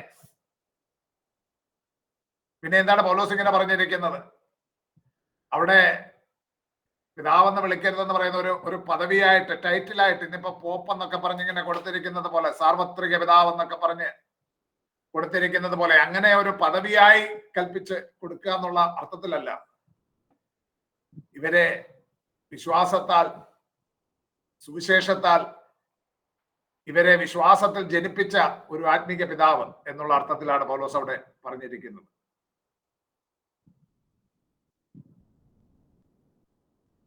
അതുകൊണ്ട് പൗലോസ് പറയുകയാണ്, നിങ്ങൾ എൻ്റെ അനുകാരികളാകുവേൻ. 4-ന്റെ 16-ാം വാക്യത്തെ പറയുകയാണ്, നിങ്ങൾ എൻ്റെ അനുകാരികളാകുവേൻ. ഞാൻ നിങ്ങളെ ക്രിസ്തുവിൽ നിങ്ങളെ സുവിശേഷത്താൽ നിങ്ങളെ ജനിപ്പിച്ച പിതാവാകുന്നത് കൊണ്ട് നിങ്ങൾ എൻ്റെ അനുകാരികളാകുവേൻ. എൻ്റെ അനുകാരികളാകുവേൻ എന്ന് പൗലോസ് പറയുമ്പോൾ അത് പറയുവാനുള്ള കാരണം കൂടെ ഉണ്ട്. 11-ാം അധ്യായത്തിന്റെ 1-ാം വാക്യം ഒന്ന് വായിച്ചാട്ട്. 11-ന്റെ 1-ാം വാക്യം. ഞാൻ ക്രിസ്തുവിന്റെ അനുകാരിയായിരിക്കുന്നത് പോലെ നിങ്ങളും എന്റെ അനുകാരികൾ ആകുവീൻ. ഞാൻ ക്രിസ്തുവിന്റെ അനുകാരി ആയിരിക്കുന്നത് പോലെ നിങ്ങളും എന്റെ കാരണം നിങ്ങൾ എന്റെ അനുകാരികളാകുവേൻ എന്ന് പൗലോസ് പറയാൻ കാരണം, പൗലോസിന് നല്ല ഉറപ്പും ധൈര്യവും ഉണ്ടായിരുന്നു. താൻ ക്രിസ്തുവിന്റെ അനുകാരിയായിരിക്കുന്നു. താൻ ക്രിസ്തുവിന്റെ അനുകാരിയായിരിക്കുന്നത് കൊണ്ട് തന്നെ പിൻപറ്റുന്നുവെങ്കിൽ ക്രിസ്തുവിനെ പിൻപറ്റുവാൻ ഇടയായിത്തീരും. തെസ്സലോനിക്കർക്ക് എഴുതിയ 1-ാം ലേഖനത്തിൽ 1-ാം അധ്യായത്തിന്റെ 6 മുതൽ 8 വരെയുള്ള വാക്യങ്ങൾ വായിക്കുമ്പോൾ അവിടെ പൗലോസ് തെസ്സലോനിക്ക വിശ്വാസികളെ പറ്റി പറയുന്നുണ്ട്, ബഹുകഷ്ടം സഹിച്ചിട്ട് നിങ്ങൾ പരിശുദ്ധാത്മാവിന്റെ സന്തോഷത്തോടെ വചനം കൈക്കൊണ്ടതിനാൽ ഞങ്ങൾക്കും കർത്താവിനും അനുകാരികളായി തീർന്നിരിക്കുന്നു. എന്നല്ലേ ആ വാക്യം? 1 തെസ്സലോനി 1-ന്റെ 6 മുതലുള്ള വാക്യങ്ങൾ. എന്നിട്ടും നിങ്ങൾ പരിശുദ്ധാത്മാവിന്റെ സന്തോഷത്തോടെ വചനം കൈക്കൊണ്ട് ഞങ്ങൾക്കും കർത്താവിനും അനുകാരികളായി തീർന്നിരിക്കുന്നു. തെസ്സലോനിക്ക വിശ്വാസികളെ പറ്റി, തെസ്സലോനിക്ക സഭയെ പറ്റി മാത്രമാണ് മറ്റ ഒരു സഭയ്ക്ക് മാതൃകയായി തീർന്നു എന്ന് പറയുന്നത്. നമ്മൾ തുറന്നു വായിക്കുമ്പോൾ കാണാം, അങ്ങനെ നിങ്ങൾ മക്കദോനിയയിലും അക്കായിലുമുള്ളവർക്ക് മാതൃകയായി എന്ന് പറയുന്നുണ്ട്. തെസ്സലോനിക്ക സഭയുടെ പ്രത്യേകത, അവർ ക്രിസ്തുവിനും അപ്പോസ്തലന്മാർക്കും അനുകാരികളായി. എങ്ങനെയാണ്? കഷ്ടം സഹിച്ചതുപോലെ, അപ്പോസ്തലന്മാർ കഷ്ടം സഹിച്ചതുപോലെ അവർ കഷ്ടം സഹിച്ചുകൊണ്ട് വിശ്വാസത്തിൽ നിലനിന്നു. പരിശുദ്ധാത്മാവിന്റെ ശക്തിയോടെ വചനം കൈക്കൊണ്ടുകൊണ്ട് അവർ വിശ്വാസത്തിൽ നിലകൊണ്ട് കർത്താവിനും അപ്പോസ്തലന്മാർക്കും അനുകാരികളായി. അങ്ങനെ അവർ കർത്താവിന്റെയും അപ്പോസ്തലന്മാരുടെ അനുകാരികളായപ്പോൾ താഴോട്ട് വായിക്കുന്നത് എന്താണ്? അങ്ങനെ നിങ്ങൾ മക്കതോനിയയിലും അക്കായയിലും ഉള്ളവർക്ക് മാതൃകയായി തീർന്നു. അങ്ങനെ നിങ്ങൾ അല്ലേ, അങ്ങനെയല്ലേ താഴോട്ട് പറയുന്നേ? അങ്ങനെ നിങ്ങൾ മക്കതോനിയയിലും അഖായയിലും വിശ്വസിക്കുന്നവർക്ക് എല്ലാവർക്കും മാതൃകയായി തീർന്നു. തെസ്സലോനിക്ക വിശ്വാസികൾ മാതൃകയായത് എങ്ങനെയാണ്? അവർ അപ്പോസ്തലന്മാരെയും കർത്താവിനെയും അനുകരിച്ചതുകൊണ്ട്. പൗലോസ് പറയുകയാണ്, ഞാൻ ക്രിസ്തുവിന്റെ അനുകാരിയായിരിക്കുന്നത് കൊണ്ട് നിങ്ങൾ എന്നെ അനുകരിച്ചുകൊള്ളുക. ക്രിസ്തുവിന്റെ അനുകാരിയായി തീർന്നിരിക്കുന്നതുകൊണ്ട് നിങ്ങൾ എന്നെ അനുകരിക്കുക. 17-ാം വാക്യത്തിൽ മടങ്ങി വരാം. നമുക്കിവിടെ 4-ാം അധ്യായത്തിലേക്ക് മടങ്ങി വരാം. ഇത് നിമിത്തം കർത്താവിൽ വിശ്വസ്തനും എന്റെ പ്രിയ മകനുമായ തിമോത്തിയോസിനെ നിങ്ങളുടെ അടുക്കൽ അയച്ചിരിക്കുന്നു. ഞാൻ എങ്ങും ഏത് സഭയിലും ഉപദേശിക്കുന്ന പോലെ ക്രിസ്തുവിലുള്ള എന്റെ വഴികൾ അവൻ നിങ്ങളെ ഓർമ്മിപ്പിക്കും. തിമോത്തിയോസിനെ അയക്കുന്നതിന്റെ ലക്ഷ്യം, തിമോത്തിയോസിനെ പറ്റി പറയുന്ന എന്റെ പ്രിയ മകൻ, അവൻ കർത്താവിൽ വിശ്വസ്തനാണ്. അവനെ അവരുടെ അടുക്കലേക്ക് അയക്കുകയാണ്. എന്തിനാണ്? താൻ പഠിപ്പിച്ച ഉപദേശ പ്രമാണങ്ങൾ കൊരിന്ത്യ സഭയെ ഓർമ്മിപ്പിക്കേണ്ടതിന് വേണ്ടി. താൻ പഠിപ്പിച്ച ഉപദേശ പ്രമാണങ്ങൾ കൊരിന്ത്യ സഭയെ ഓർമ്മിപ്പിക്കേണ്ടതിന് വേണ്ടി തിമോത്തിയോസിനെ അവരുടെ അടുക്കലേക്ക് പൗലോസ് അയക്കുകയാണ്. 18-ാം വാക്യത്തിൽ പറയുന്ന അവരിൽ ചിലർ ചീർത്തിരിക്കുന്നു. നിങ്ങൾ എന്റെ അനുകാരികളാകുവേൻ എന്ന് പൗലോസ് പറയുമ്പോൾ അവരുടെ ഇടയിൽ ചിലർ പറയും, പൗലോസ് നിന്റെ അനുകാരികളാകുകയെന്നോ? നിന്നെ ഞങ്ങൾ ബലഹീനനായിട്ട്, നിന്നെ ഞങ്ങൾ കൂടാരപ്പണിക്കാരനായിട്ട്, നിന്നെ ഞങ്ങൾ കാണുന്നത് ഒരു കൂത്തുകാഴ്ച എന്നതുപോലെയാണ് കാണുന്നത്. നീ വിശന്നും ദാഹിച്ചു വിരിക്കുന്നവനായി കാണുന്നു. അഥേനയിലും കൊരിന്തിലുമുള്ള തത്വചിന്തകന്മാരെ പോലെ പ്രൗഢമായ ഭാഷയിലോ അങ്ങനെയുള്ള സെറ്റപ്പിലോ ഒന്നുമല്ല നിന്നെ കാണുന്നത്. നീ സ്വന്തം കൈകൊണ്ട് അധ്വാനിക്കുന്നവനാണ്. നീ ലോകത്തിന്റെ മുൻപാകെ ചവറ് പോലെയും സകലത്തിന്റെ അഴുക്കായും തീർന്നിരിക്കുന്നു. അപ്പോൾ ഞങ്ങൾ നിന്റെ അനുകാരികളാകുവാൻ പറയുന്നുവോ എന്ന് ചോദിക്കുമ്പോൾ പൗലോസ് പറയുകയാണ്, അതെ, എന്റെ അനുകാരികളാകുവിൻ. ഈ അവസ്ഥയിലും യേശു ക്രിസ്തുവിന്റെ ശക്തിയും മഹത്വവും എന്നിൽ കൂടെ വെളിപ്പെടുന്നത് മൂലം. 2 കൊരിന്ത്യർ 12-9-10 വാക്യങ്ങൾ നിങ്ങൾ വായിക്കുമ്പോൾ അവിടെ കാണുന്ന 2 കൊരിന്ത്യർ 12-9-10 വാക്യങ്ങൾ. അവൻ എന്നോട്, എന്റെ കൃപ നിനക്ക് മതി, എന്റെ ശക്തി ബലഹീനതയിൽ തികഞ്ഞു വരുന്നു എന്ന് പറഞ്ഞു.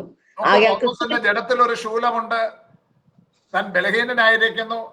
അപ്പോൾ പൗലോസ് കർത്താവിനോട് അപേക്ഷിക്കുമ്പോൾ കർത്താവ് പറയുകയാണ്, എന്റെ കൃപ നിനക്ക് മതി, എന്റെ ശക്തി ബലഹീനതയിൽ തികഞ്ഞു വരുന്നു.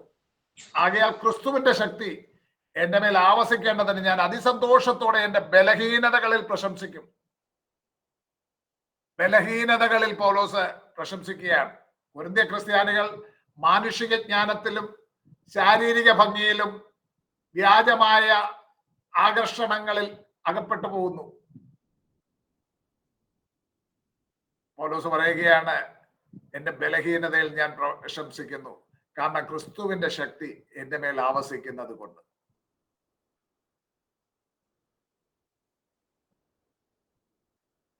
അവർ ചീർത്തിരിക്കുന്നു, അവർ ബോസ്റ്റ് ചെയ്യുന്നു, തങ്ങളെ തന്നെ കൃപാവരങ്ങളാൽ നിറയപ്പെട്ടവരെന്നുള്ള അഹംഭാവത്തോടു കൂടി അവരായിരിക്കുന്നു.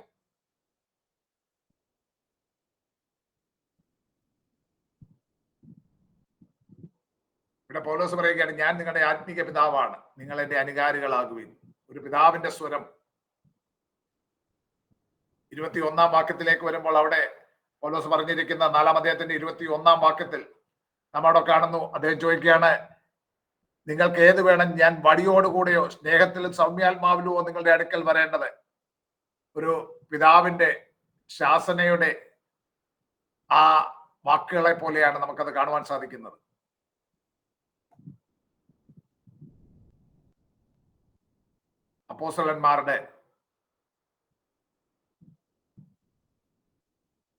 അപ്പോസ്തലന്മാരെ സംബന്ധിച്ചുള്ള കാര്യങ്ങൾ പൗലോസ് അവിടെ പറഞ്ഞത് ക്രിസ്തുവിന്റെ ശുശ്രൂഷകന്മാരും ദൈവവർമ്മങ്ങളുടെ ഗ്രഹവിചാരകന്മാരുമാണ്. അവർ നിങ്ങളുടെ മുൻപാകെ കൂത്തുകാഴ്ച അഥവാ സ്പെക്ടക്കിൾ എന്ന പോലെ ആയിരിക്കുന്നു, എന്നാൽ അവരാണ് നിങ്ങൾക്ക് മാതൃക. ഞാൻ നിങ്ങൾക്ക് ഒരു മാതൃകായോഗ്യനായ പിതാവായിരിക്കുന്നു. നിങ്ങൾ എൻ്റെ അനുകാരികളാകുവീൻ. നിങ്ങൾ ലോകജ്ഞാനത്താൽ ആകർഷിതരായിട്ട് നിങ്ങൾ വലഞ്ഞു പോകരുത്. നിങ്ങൾ എൻ്റെ അനുകാരികളാകുവീൻ. യാക്കോബിന്റെ ലേഖനത്തിൽ 3-ാം അധ്യായത്തിൽ നമ്മൾ കാണുന്നുണ്ട്, ഉയരത്തിൽ നിന്ന് വരുന്ന ജ്ഞാനവും ദൈവിക ജ്ഞാനവും തമ്മിലുള്ള വൈരുദ്ധ്യം അവിടെ പറയുന്നുണ്ട്. ഉയരത്തിൽ നിന്ന് വരുന്ന ജ്ഞാനം ഭൗമികവും പ്രാകൃതവും പൈശാചികവുമാണെന്ന് പറയുമ്പോൾ, ലോകത്തിന്റെ ജ്ഞാനം ഭൗമികവും പ്രാകൃതവും പൈശാചികവുമാണ്.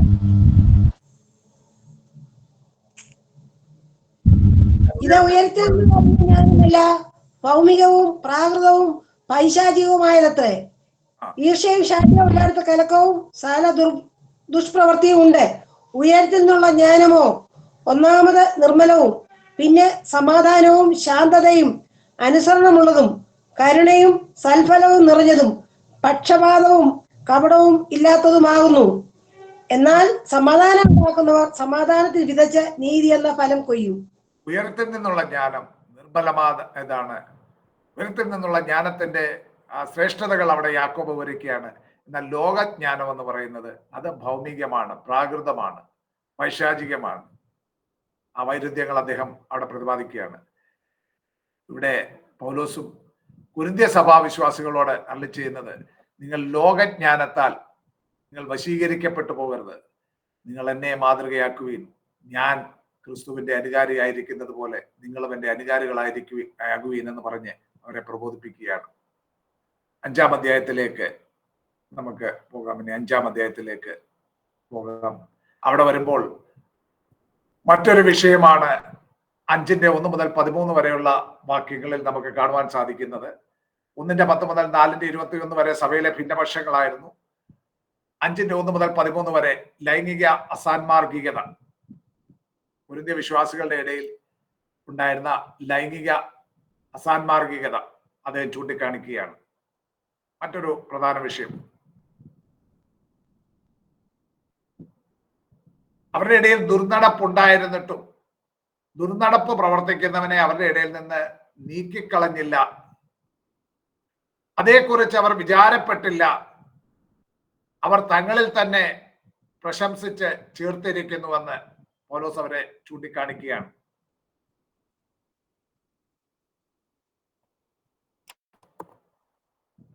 കൊരിന്ത്യ സഭയെ സംബന്ധിച്ച് അവരുടെ ഇടയിൽ ഭിന്നത മാത്രമല്ല, ദുർനടപ്പ് ഉള്ളതായി പൗലോസിന് അറിവ് കിട്ടി. 5-ാം അധ്യായത്തിലേക്ക് വന്നിട്ട് 5-ാം അധ്യായത്തിന്റെ 1 മുതലുള്ള ചില വാക്യങ്ങൾ വായിച്ചാണ്. നിങ്ങളുടെ ഇടയിൽ ദുർനടപ്പുണ്ട് കേൾക്കുന്നു. ഒരുത്തൻ തന്റെ അപ്പന്റെ ഭാര്യയെ വെച്ചുകൊള്ളുന്നു.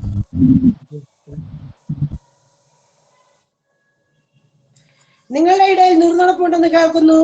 ഒരുത്തൻ തന്റെ അപ്പന്റെ ഭാര്യയെ വെച്ചുകൊള്ളുന്ന പോൽ അത് ജാതികളിൽ പോലും ഇല്ലാത്ത ദുർനടപ്പ് തന്നെ. എന്നിട്ടും നിങ്ങൾ ചേർത്തിരിക്കുന്നു.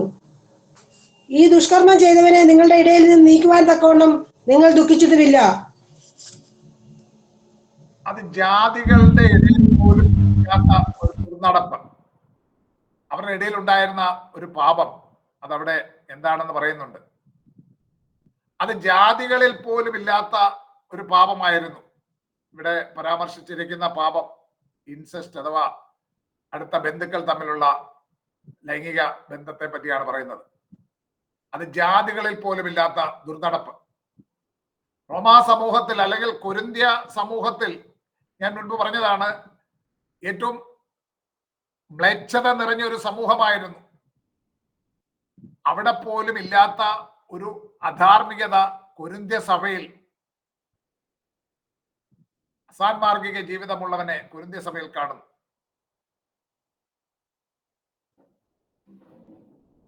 ഇങ്ങനെയുള്ള പാപം അത് തെറ്റാണെന്നുള്ളത് സിസറോ എന്ന് പറയുന്ന പ്രസിദ്ധനായ ഒരു റോമ പ്രഭാഷകൻ പറഞ്ഞിരിക്കുന്നത് പൗലോസ് ഉദ്ധരിച്ചുകൊണ്ടാണ് പറയുന്നത്. ജാതികളിൽ പോലും ഇല്ലാത്ത ദുർനടപ്പ്.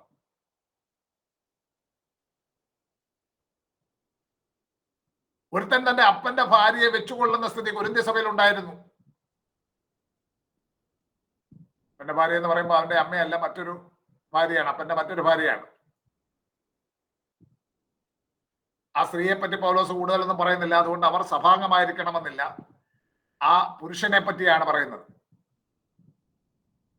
അവർ സഭാംഗമായിരുന്നുവെങ്കിൽ അവരെ പറ്റിയും പൗലോസ് ചൂണ്ടിക്കാട്ടുമായിരുന്നു.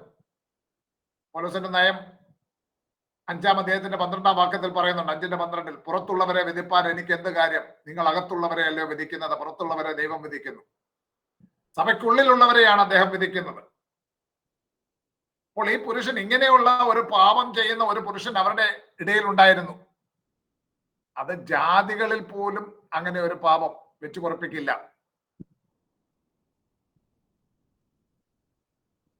ന്യായപ്രമാണ പ്രകാരം ഇത് വലിയൊരു പാപമാണ്. നിങ്ങൾ വായിക്കേണ്ട വചനഭാഗം ഒന്ന് നോട്ട് ചെയ്താൽ മതി. ലേവ്യ പുസ്തകം 18:6 മുതൽ 8 വരെ, ലെവിറ്റിക്കസ് 18:6-8, 20:11, ആവർത്തന പുസ്തകം 22:30, ഡ്യൂട്രോണമി 22:30, 27:20, 27:20 അവിടെയൊക്കെ പ്രതിപാദിച്ചിട്ടുള്ളതാണ് ഇങ്ങനെയുള്ള ഒരു പാപം. കൊരിന്ത്യ സഭയിൽ അങ്ങനെയുള്ള പാപം 2-ാം വാക്യത്തിൽ പറഞ്ഞു, ഈ ദുഷ്കർമ്മം ചെയ്തവനെ നിങ്ങളുടെ ഇടയിൽ നിന്ന് നീക്കുവാൻ തക്കവണ്ണം നിങ്ങൾ ദുഃഖിച്ചിട്ടുമില്ല. അങ്ങനെ ഒരുവൻ ചെയ്യുന്നു എന്ന് മാത്രമല്ല, അങ്ങനെ ഒരുവനെ അത്രയ്ക്ക് നീചമായ ഒരു പാപം ചെയ്തിട്ടും അതേക്കുറിച്ച് അവർ ദുഃഖിച്ചില്ല. അവരുടെ ഇടയിൽ നിന്ന് അവനെ നീക്കിക്കളഞ്ഞിട്ടുമില്ല.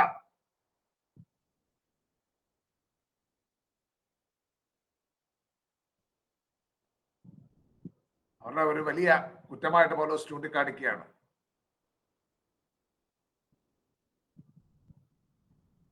ഒരിക്കലൊരു പ്രശസ്തനായ ഒരു പ്രഭാഷകനോട് ഒരാൾ ചോദിച്ചു, ഞാൻ സ്വർഗത്തിൽ പോകുമെന്നുള്ളതിനെ എങ്ങനെ എനിക്ക് ഉറപ്പാക്കുവാൻ സാധിക്കും? ഞാൻ സ്വർഗത്തിൽ പോകുമെന്ന് എങ്ങനെ ഉറപ്പാക്കുവാൻ സാധിക്കും എന്ന് ചോദിച്ചപ്പോൾ അദ്ദേഹം അതിന് കൊടുത്ത മറുപടി വളരെ ചിന്തനീയമാണ്. നീ ഒരു പാപം ചെയ്യുമ്പോൾ ആ പാപത്തെക്കുറിച്ചുള്ള കുറ്റബോധം നിന്നെ വേട്ടയാടുന്നുവെങ്കിൽ നിന്നിൽ പരിശുദ്ധാത്മാവുണ്ട്. ദൈവത്തിന്റെ ആത്മാവുണ്ടെങ്കിൽ, സകല സത്യത്തിലും വഴി നടത്തുന്ന പരിശുദ്ധാത്മാവ് നിന്നിൽ ഉണ്ടെങ്കിൽ അനുദപിക്കുവാൻ, ക്രമപ്പെടുവാൻ ഇടയാകും. നീ സ്വർഗത്തിൽ പോവുകയും ചെയ്യും. നമ്മളുടെ തെറ്റുകളെ കുറിച്ച് നമ്മൾ അനുദപിക്കുകയും വേദനിക്കുകയും ചെയ്യുന്ന ഒരു ഹൃദയം, അല്ലാതെ മറ്റുള്ളവരുടെ തെറ്റുകളെ നോക്കിയിട്ട് അതുമായിട്ട് കമ്പയർ ചെയ്യുമ്പോൾ ഞാൻ ഓക്കെയാണ് എന്ന് പറഞ്ഞിരിക്കുന്ന ആ മനോഭാവം മാറി എൻ്റെ കുറ്റങ്ങൾ അതേപ്പറ്റി സ്വയം ശോധന ചെയ്ത് അനുദപിക്കുവാൻ, വേദനിക്കുവാൻ ഇടയാകുന്നുവെങ്കിൽ എന്നിൽ ദൈവത്തിന്റെ ആത്മാവുണ്ട് എന്ന് എനിക്ക് ഉറപ്പിക്കാം. അങ്ങനെയാണെങ്കിൽ രക്ഷിക്കപ്പെടുവാൻ, നിത്യതയിൽ ചേർക്കപ്പെടുവാൻ ഇടയായിത്തീരും. അവിടെ കർത്താവ് ഗിരിപ്രഭാഷണത്തിൽ പറയുന്നുണ്ട്, ദുഃഖിക്കുന്നവർ ഭാഗ്യവാന്മാർ, അവർക്ക് ആശ്വാസം ലഭിക്കും. ദുഃഖിക്കുന്നവർ ഭാഗ്യവാന്മാർ, അവർക്ക് ആശ്വാസം ലഭിക്കും. അത് ഞാൻ പഠിപ്പിക്കുന്ന ഒരു സബ്ജക്റ്റാണ്. മത്തായിയുടെ സുവിശേഷം. അന്നേരം അത് കൂടുതൽ വിവരിക്കും. കഴിഞ്ഞ സെമസ്റ്ററിലെ ന്യൂ ടെസ്റ്റ്മെന്റ് സർവേ അല്ലേ, life and teachings of Jesus Christ പഠിപ്പിച്ചപ്പോൾ അത് ഞാൻ പറഞ്ഞിട്ടുള്ളതാണ്. ദുഃഖിക്കുക എന്ന് പറഞ്ഞാൽ അവിടെ ഉപയോഗിച്ചിരിക്കുന്ന പെന്തിയോ എന്നുള്ള ഒരു ഗ്രീക്ക് പദമാണ്. അത് തന്നെയാണ് ഇവിടെയും പറഞ്ഞിരിക്കുന്നത്. പെന്തിയോ എന്നുള്ള ഗ്രീക്ക് പദം ഏറ്റവും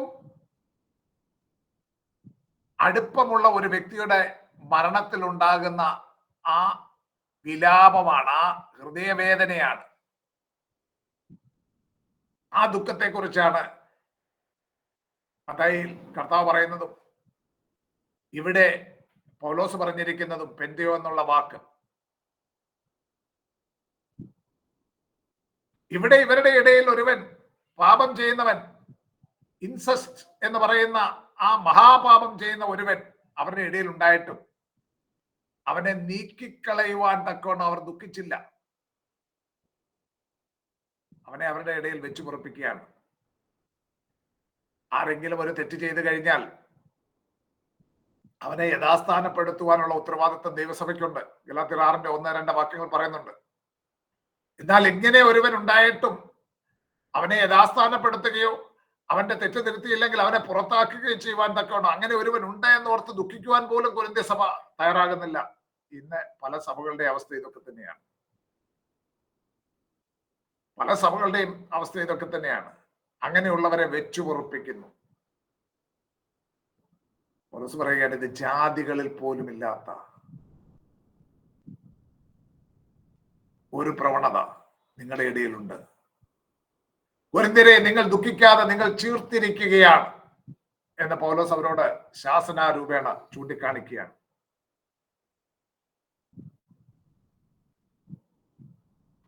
അഞ്ചാം അധ്യായത്തിന്റെ 3 മുതൽ 5 വരെയുള്ള വാക്യങ്ങളൊന്ന് വായിച്ചാട്ട്.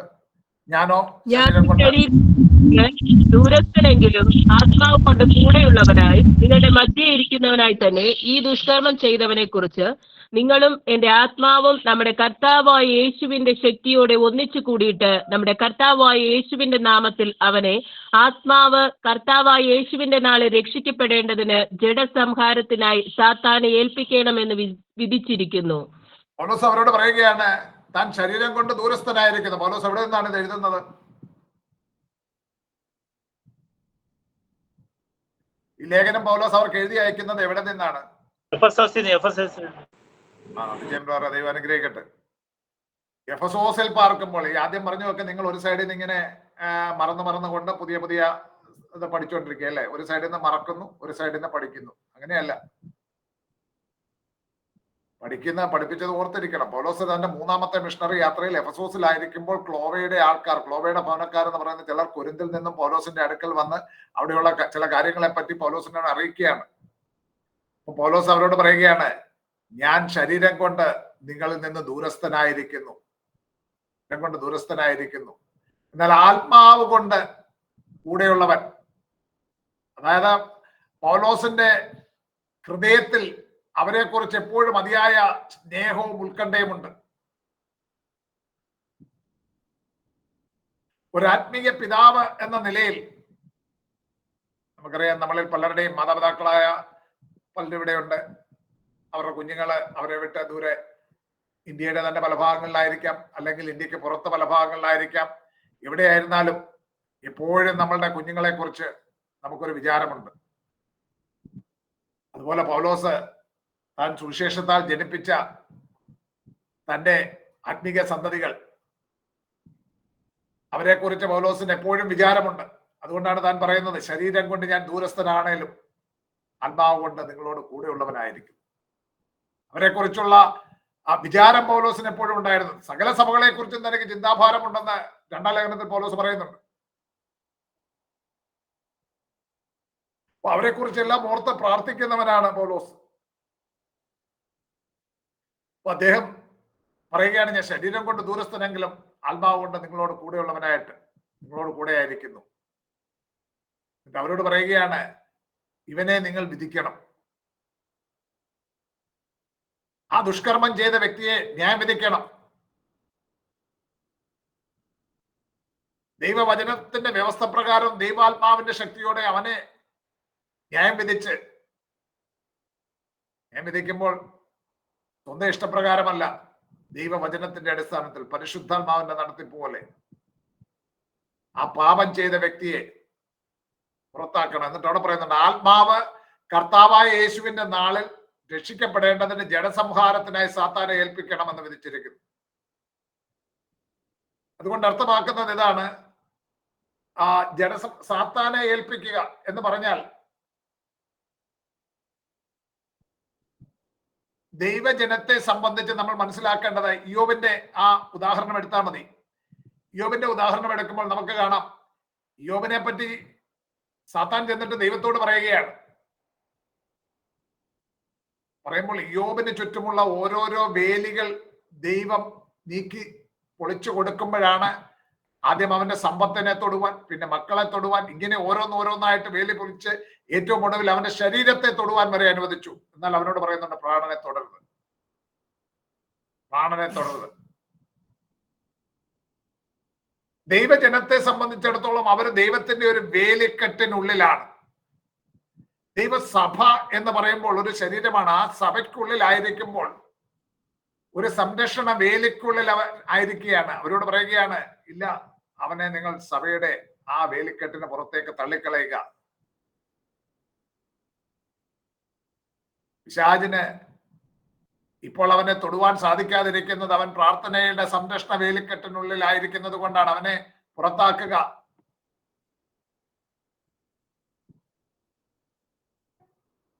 അങ്ങനെ ചെയ്യുമ്പോൾ അവന്റെ ജഡത്തിൽ പിശാച് അവന് കൊണ്ടുവരുന്ന ആ ശിക്ഷകൾ അത് പിന്നീട് അവൻ അനുദപിക്കുവാനോ രക്ഷ പ്രാപിക്കുവാനോ, അതാണ് കർത്താവിന്റെ നാളിൽ രക്ഷിക്കപ്പെടേണ്ടതിനെന്ന് പറയുന്നത്. അതിനൊരു അവസരം അവന് ലഭിച്ചേക്കും എന്ന് ഓർമ്മിപ്പിക്കുകയാണ്. നമുക്കറിയാം, നമ്മുടെ കർത്താവ് ശിമോൻ പത്രോസിനോട് പറയുന്ന ഒരു കാര്യം,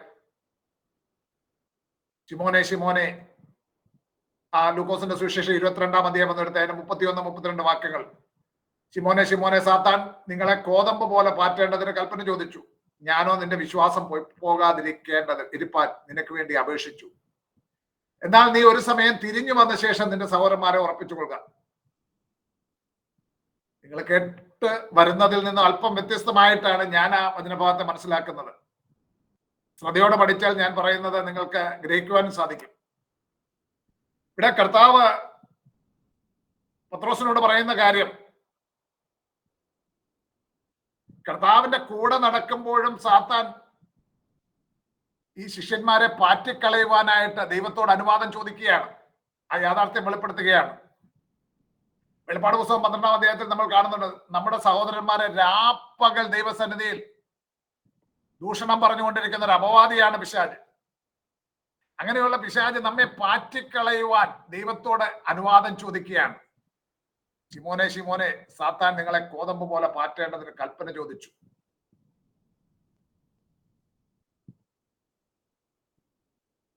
അനുവാദം ചോദിച്ചു.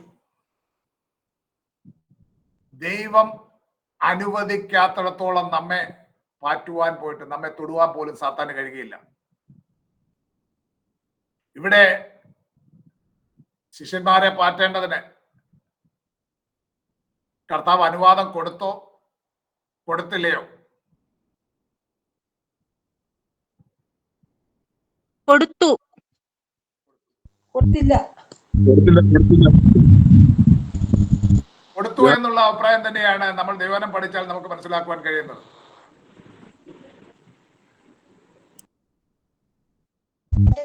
യഹൂദന്മാർ യേശുവിനെ പിടിച്ചുകൊണ്ടുപോയ വേളയിൽ പത്രോസ് ഉൾപ്പെടെ അവരെല്ലാവരും ഗുരുവായ യേശുവിനെ വിട്ട് ചിതറിപ്പോയി.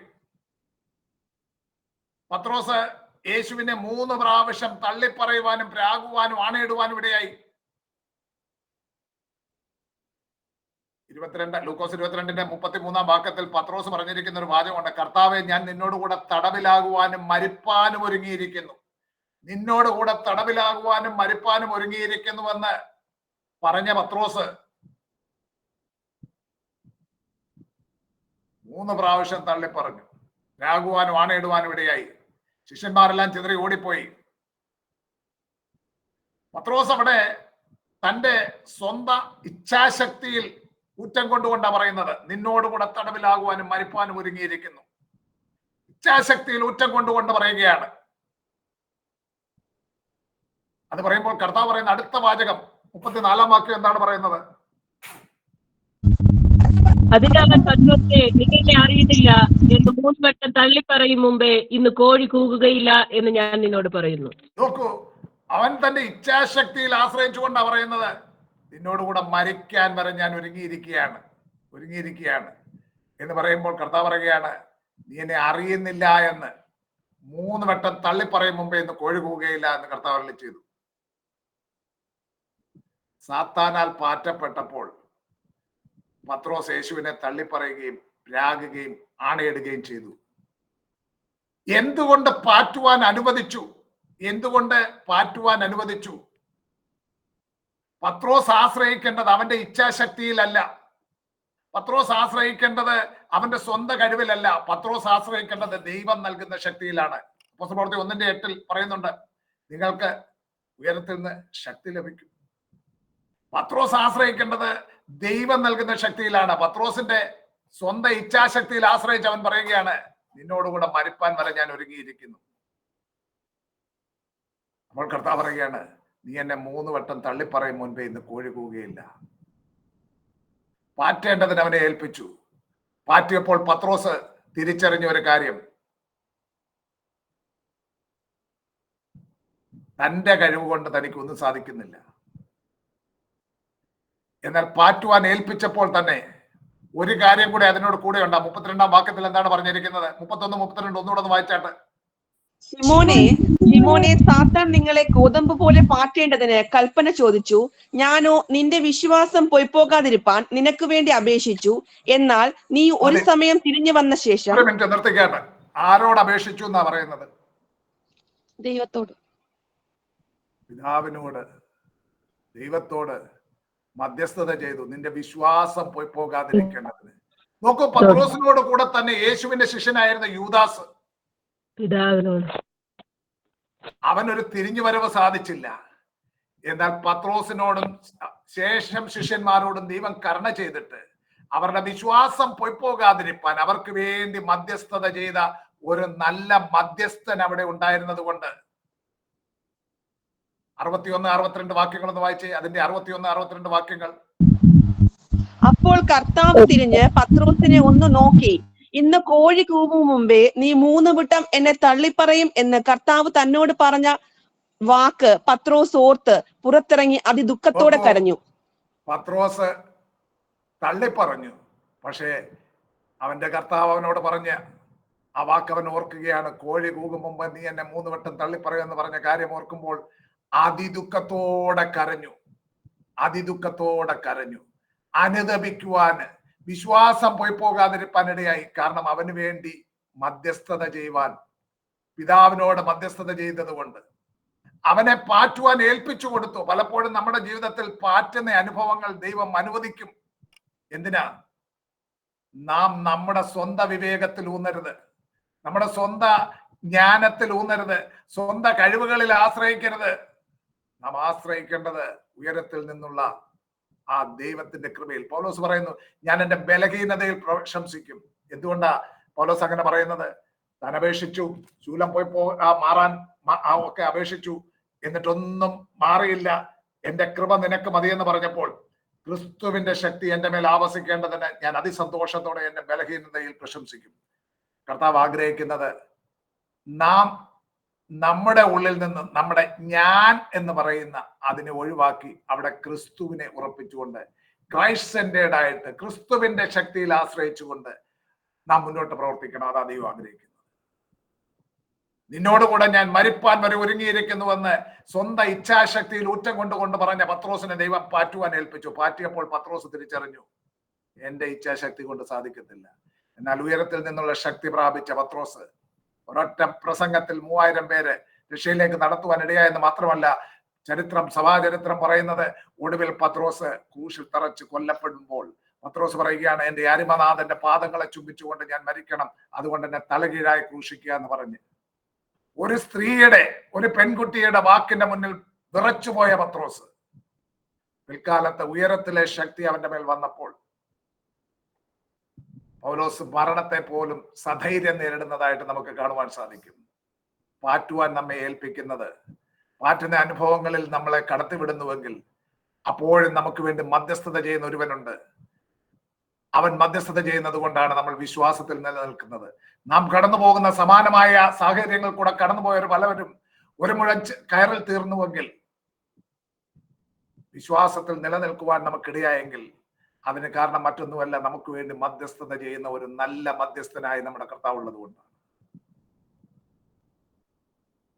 അവനോട് പറയുകയാണ്, നീ ഒരു സമയം തിരിഞ്ഞു വന്ന ശേഷം നിന്റെ സഹോദരന്മാരെ ഉറപ്പിച്ചു കൊള്ളുക. അവൻ തെറ്റിപ്പോയത് കൊണ്ടാണ് തിരിഞ്ഞു വരുവാൻ പറഞ്ഞത്. ഇതാണ് ദൈവനം നമ്മൾ ശ്രദ്ധിച്ചു പഠിക്കണമെന്ന് പറയുന്നത്. മെജോറിറ്റി എന്ത് പറയുന്നു എന്നുള്ളതല്ല, ദൈവവചനം പരിശുദ്ധാത്മാവിന്റെ ശക്തിയോടെ വചനശ്രദ്ധയോടെ പഠിക്കണം. അവൻ തെറ്റിപ്പോയത് കൊണ്ട് അവനോട് പറയുകയാണ്, തിരിഞ്ഞു വന്ന ശേഷം നിന്റെ സഹോദരന്മാരെ ഉറപ്പിക്കുക. ഇതൊക്കെ കേട്ടെങ്കിലും പിന്നെ നമ്മൾ യോഹന്നാന്റെ സുവിശേഷം 21-ാം അധ്യായത്തിൽ നമ്മൾ കാണുന്നത് വേറെ 6 പേരെ കൂടെ പിടിച്ചുകൊണ്ട് ഗലീല കടലിൽ മീൻ പിടിക്കാൻ പോയ പത്രോസിനെയാണ്. എന്നാൽ അവിടേക്ക് കടയിന്ന് ആ കടൽ തീരത്ത്, ഗലീല കടൽ തീരത്തിരുന്നു കൊണ്ട് പത്രോസിനെ തന്നോട് അടുപ്പിച്ചുകൊണ്ട്, നീ ഇവരിലധികമായി എന്നെ സ്നേഹിക്കുന്നുവോ എന്ന് ചോദിച്ച്, എന്റെ കുഞ്ഞാടുകളെ മേയ്ക്ക എന്ന് പറഞ്ഞ് ആ ചുമതലയിലേക്ക് യഥാസ്ഥാനപ്പെടുത്തുന്ന ആ നല്ല കർത്താവിനെ നമുക്ക് കാണുവാൻ സാധിക്കും. നമ്മുടെ സമയം ഒത്തിരി അതിക്രമിച്ച് മുന്നോട്ട് പോയിരിക്കുകയാണ്. ഞാൻ ഇനിയും മുന്നോട്ട് പോയി കഴിഞ്ഞാൽ ശരിയായില്ല. ഞാൻ ഇന്നത്തെ ക്ലാസ് ഇവിടെ കൺക്ലൂഡ് ചെയ്യുകയാണ്.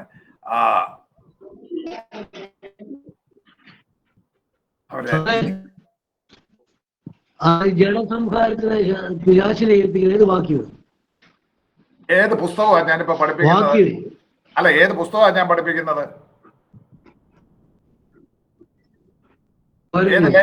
ഏത് ലേഖനമാണ് ഞാൻ പഠിപ്പിക്കുന്നതെന്ന് ഞാൻ എന്നോട് സംശയം ചോദിച്ച സഹോദരനോടാ പറഞ്ഞത്. നിങ്ങൾക്കറിയാം, അതിന്റെ അഞ്ചാം അധ്യായത്തിലാണ് അതിന്റെ 5-ാം വാക്യമാണ്. 5-ാം അധ്യായത്തിന്റെ 5-ാം വാക്യം, 5-ന്റെ 5.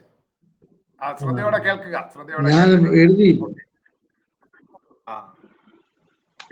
നിങ്ങളെ പഠിപ്പിക്കുന്ന വചനഭാഗങ്ങൾ നിങ്ങൾ വായിക്കണം. ഈ കൊരിന്ത്യലേഖനം ഞാൻ പഠിപ്പിക്കുമ്പോൾ തന്നെ നിങ്ങൾ പല ആവർത്തി ഈ ലേഖനം വായിക്കണം. ഡോക്ടർ മാർട്ടിൻ ലോയ്ഡ് ജോൺസ് എന്ന് പറയുന്ന പ്രഗത്ഭനായ പ്രശസ്തനായിരുന്ന ഒരു ദൈവവചന പണ്ഡിതനായ ഒരു വ്യക്തി ഉണ്ടായിരുന്നു. അദ്ദേഹത്തെ പറ്റി പറയുന്ന ഇതാണ്: ഒരു വചനഭാഗം സംസാരിക്കണമെങ്കിൽ ആ പുസ്തകം തന്നെ കുറഞ്ഞത് 50 വട്ടം വായിച്ചിട്ടേ അദ്ദേഹം പ്രസംഗിക്കത്തുള്ളൂ. അതുകൊണ്ട് വചനഭാഗങ്ങൾ നിങ്ങൾ നന്നായിട്ട് വായിക്കുക, ദൈവവചനം നന്നായിട്ട് വായിക്കുക. ദൈവം എല്ലാവരെയും അനുഗ്രഹിക്കട്ടെ. പ്രിയ ഷാബു തോമസ് പ്രാർത്ഥിച്ചാണ്.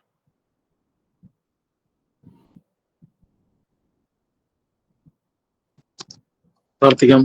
ഞങ്ങളെ സ്നേഹിക്കുന്ന ഞങ്ങളുടെ ദൈവമേ, സ്വർഗീയ നല്ല കർത്താവെ, ഈ നല്ല വൈകിയ സമയത്തിനായി ഞങ്ങളെ വാഴ്ത്തുന്നു, സ്തുതിക്കുന്നു. ഒരു പ്രാവശ്യം കൂടി അവിടുത്തെ മുഖത്തേക്ക് നോക്കി ഞങ്ങൾക്ക് ഒരുമിച്ച് കർത്താവ് വചനപഠനത്തോടുള്ള ബന്ധത്തിൽ ഒരുമിച്ച് കർത്താവിന്റെ പാദപീഠത്തിലായിരിക്കാൻ സ്വർഗത്തിലെ ദൈവം ഒരുക്കിയ വലിയ സാവകാശത്തിനായി സ്തോത്രം ചെയ്യുന്നു. ഈ ചൊവ്വാഴ്ച കർത്താവ് ദിവസത്തിൽ ഞങ്ങൾക്ക് ഒരുമിച്ച് സാവസാരമായി കർത്താവെ കൊരിന്ത്യർക്ക് എഴുതിയ ലേഖനം ഞങ്ങൾക്ക് പഠിക്കുവാൻ കർത്താവ് ഞങ്ങളെ സഹായിച്ചതിനായി സ്തോത്രം ചെയ്യുന്നു. ദൈവത്തിന്റെ വചനത്തിന്റെ മർമ്മങ്ങളെ കർത്താവിന്റെ ദാസനിലൂടെ ഞങ്ങൾക്ക് വെളിപ്പെടുത്തി തന്നതിനായി സ്തോത്രം ചെയ്യുന്നു. ഞങ്ങളിൽ ആശ്രയിക്കാതെ കർത്താവിൽ തന്നെ ആശ്രയിച്ചുകൊണ്ട് കർത്താവിനെ ദിനംപ്രതി അനുഗമിക്കുന്നവരായി തീരുവാൻ കർത്താവ് ഞങ്ങളെ സഹായിക്കണമേ എന്ന് ഞങ്ങൾ ദൈവത്തോട് പ്രാർത്ഥിക്കുന്നു. പഠിപ്പിച്ച അധ്യാപകനായി കുടുംബത്തിനായി സ്തോത്രം ചെയ്യുന്നു. ദൈവം സഹായിക്കുകയും അനുഗ്രഹിക്കുകയും ചെയ്യണമേ. ദൈവനാമത്തിന് വേണ്ടി അധികം പ്രയോജനപ്പെടുവാൻ തന്റെ ദാസനെ ബലപ്പെടുത്തേണ്ടതിനായി പ്രാർത്ഥിക്കുന്നു. ഈ പ്ലാറ്റ്ഫോമിലൂടെ പഠനത്തിന് കർത്താവെ പങ്കെടുത്ത എല്ലാ സഹോദരി സഹോദരന്മാർക്കായി സ്തോത്രം ചെയ്യുന്നു. അവരുടെ കുടുംബങ്ങൾക്കായി സ്തോത്രം. എല്ലാവരെയും സ്വർഗത്തിലെ ദൈവം അവിടുന്ന് അനുഗ്രഹിക്കേണ്ടതിനായി ദൈവത്തോട് പ്രാർത്ഥിക്കുന്നു. വരും ദിവസങ്ങളിൽ വചനം പഠിച്ച് നിശ്ചയം പ്രാപിച്ച് കർത്താവിന്റെ വരവിന് വേണ്ടി ഒരുങ്ങുകയും അനേകരെ അതിലേക്ക് ആക്കി തീർക്കുവാനും ഞങ്ങളെ ഒരുമിച്ച് കർത്താവ് സഹായിക്കേണ്ടതിനായി പ്രാർത്ഥിക്കുന്നു. താബോർ ബൈബിൾ കോളേജിന്റെ പ്രവർത്തനങ്ങൾക്കായി സ്തോത്രം. മറ്റെല്ലാ അധ്യാപകർക്കായി ഞങ്ങൾ സ്തോത്രം ചെയ്യുന്നു. കൃപയ്ക്കുള്ളിൽ എല്ലാവരും പൊതിയണമേ. ഈ രാത്രിയിൽ കർത്താവ് ഞങ്ങൾ ഇത്രത്തോളം സഹായിച്ചല്ലോ. അവിടുത്തെ നാമത്തെ ഈ രാത്രി ഞങ്ങൾ ഒരുമിച്ച് ഉയർത്തുന്നു. പ്രാർത്ഥന കേട്ടതുകൊണ്ട് സ്തോത്രം. യേശു കർത്താവിന്റെ അധികാരമുള്ള നാമത്തിൽ തന്റെ പിതാവേ, ആമേൻ. ആമേൻ. Thank you sir.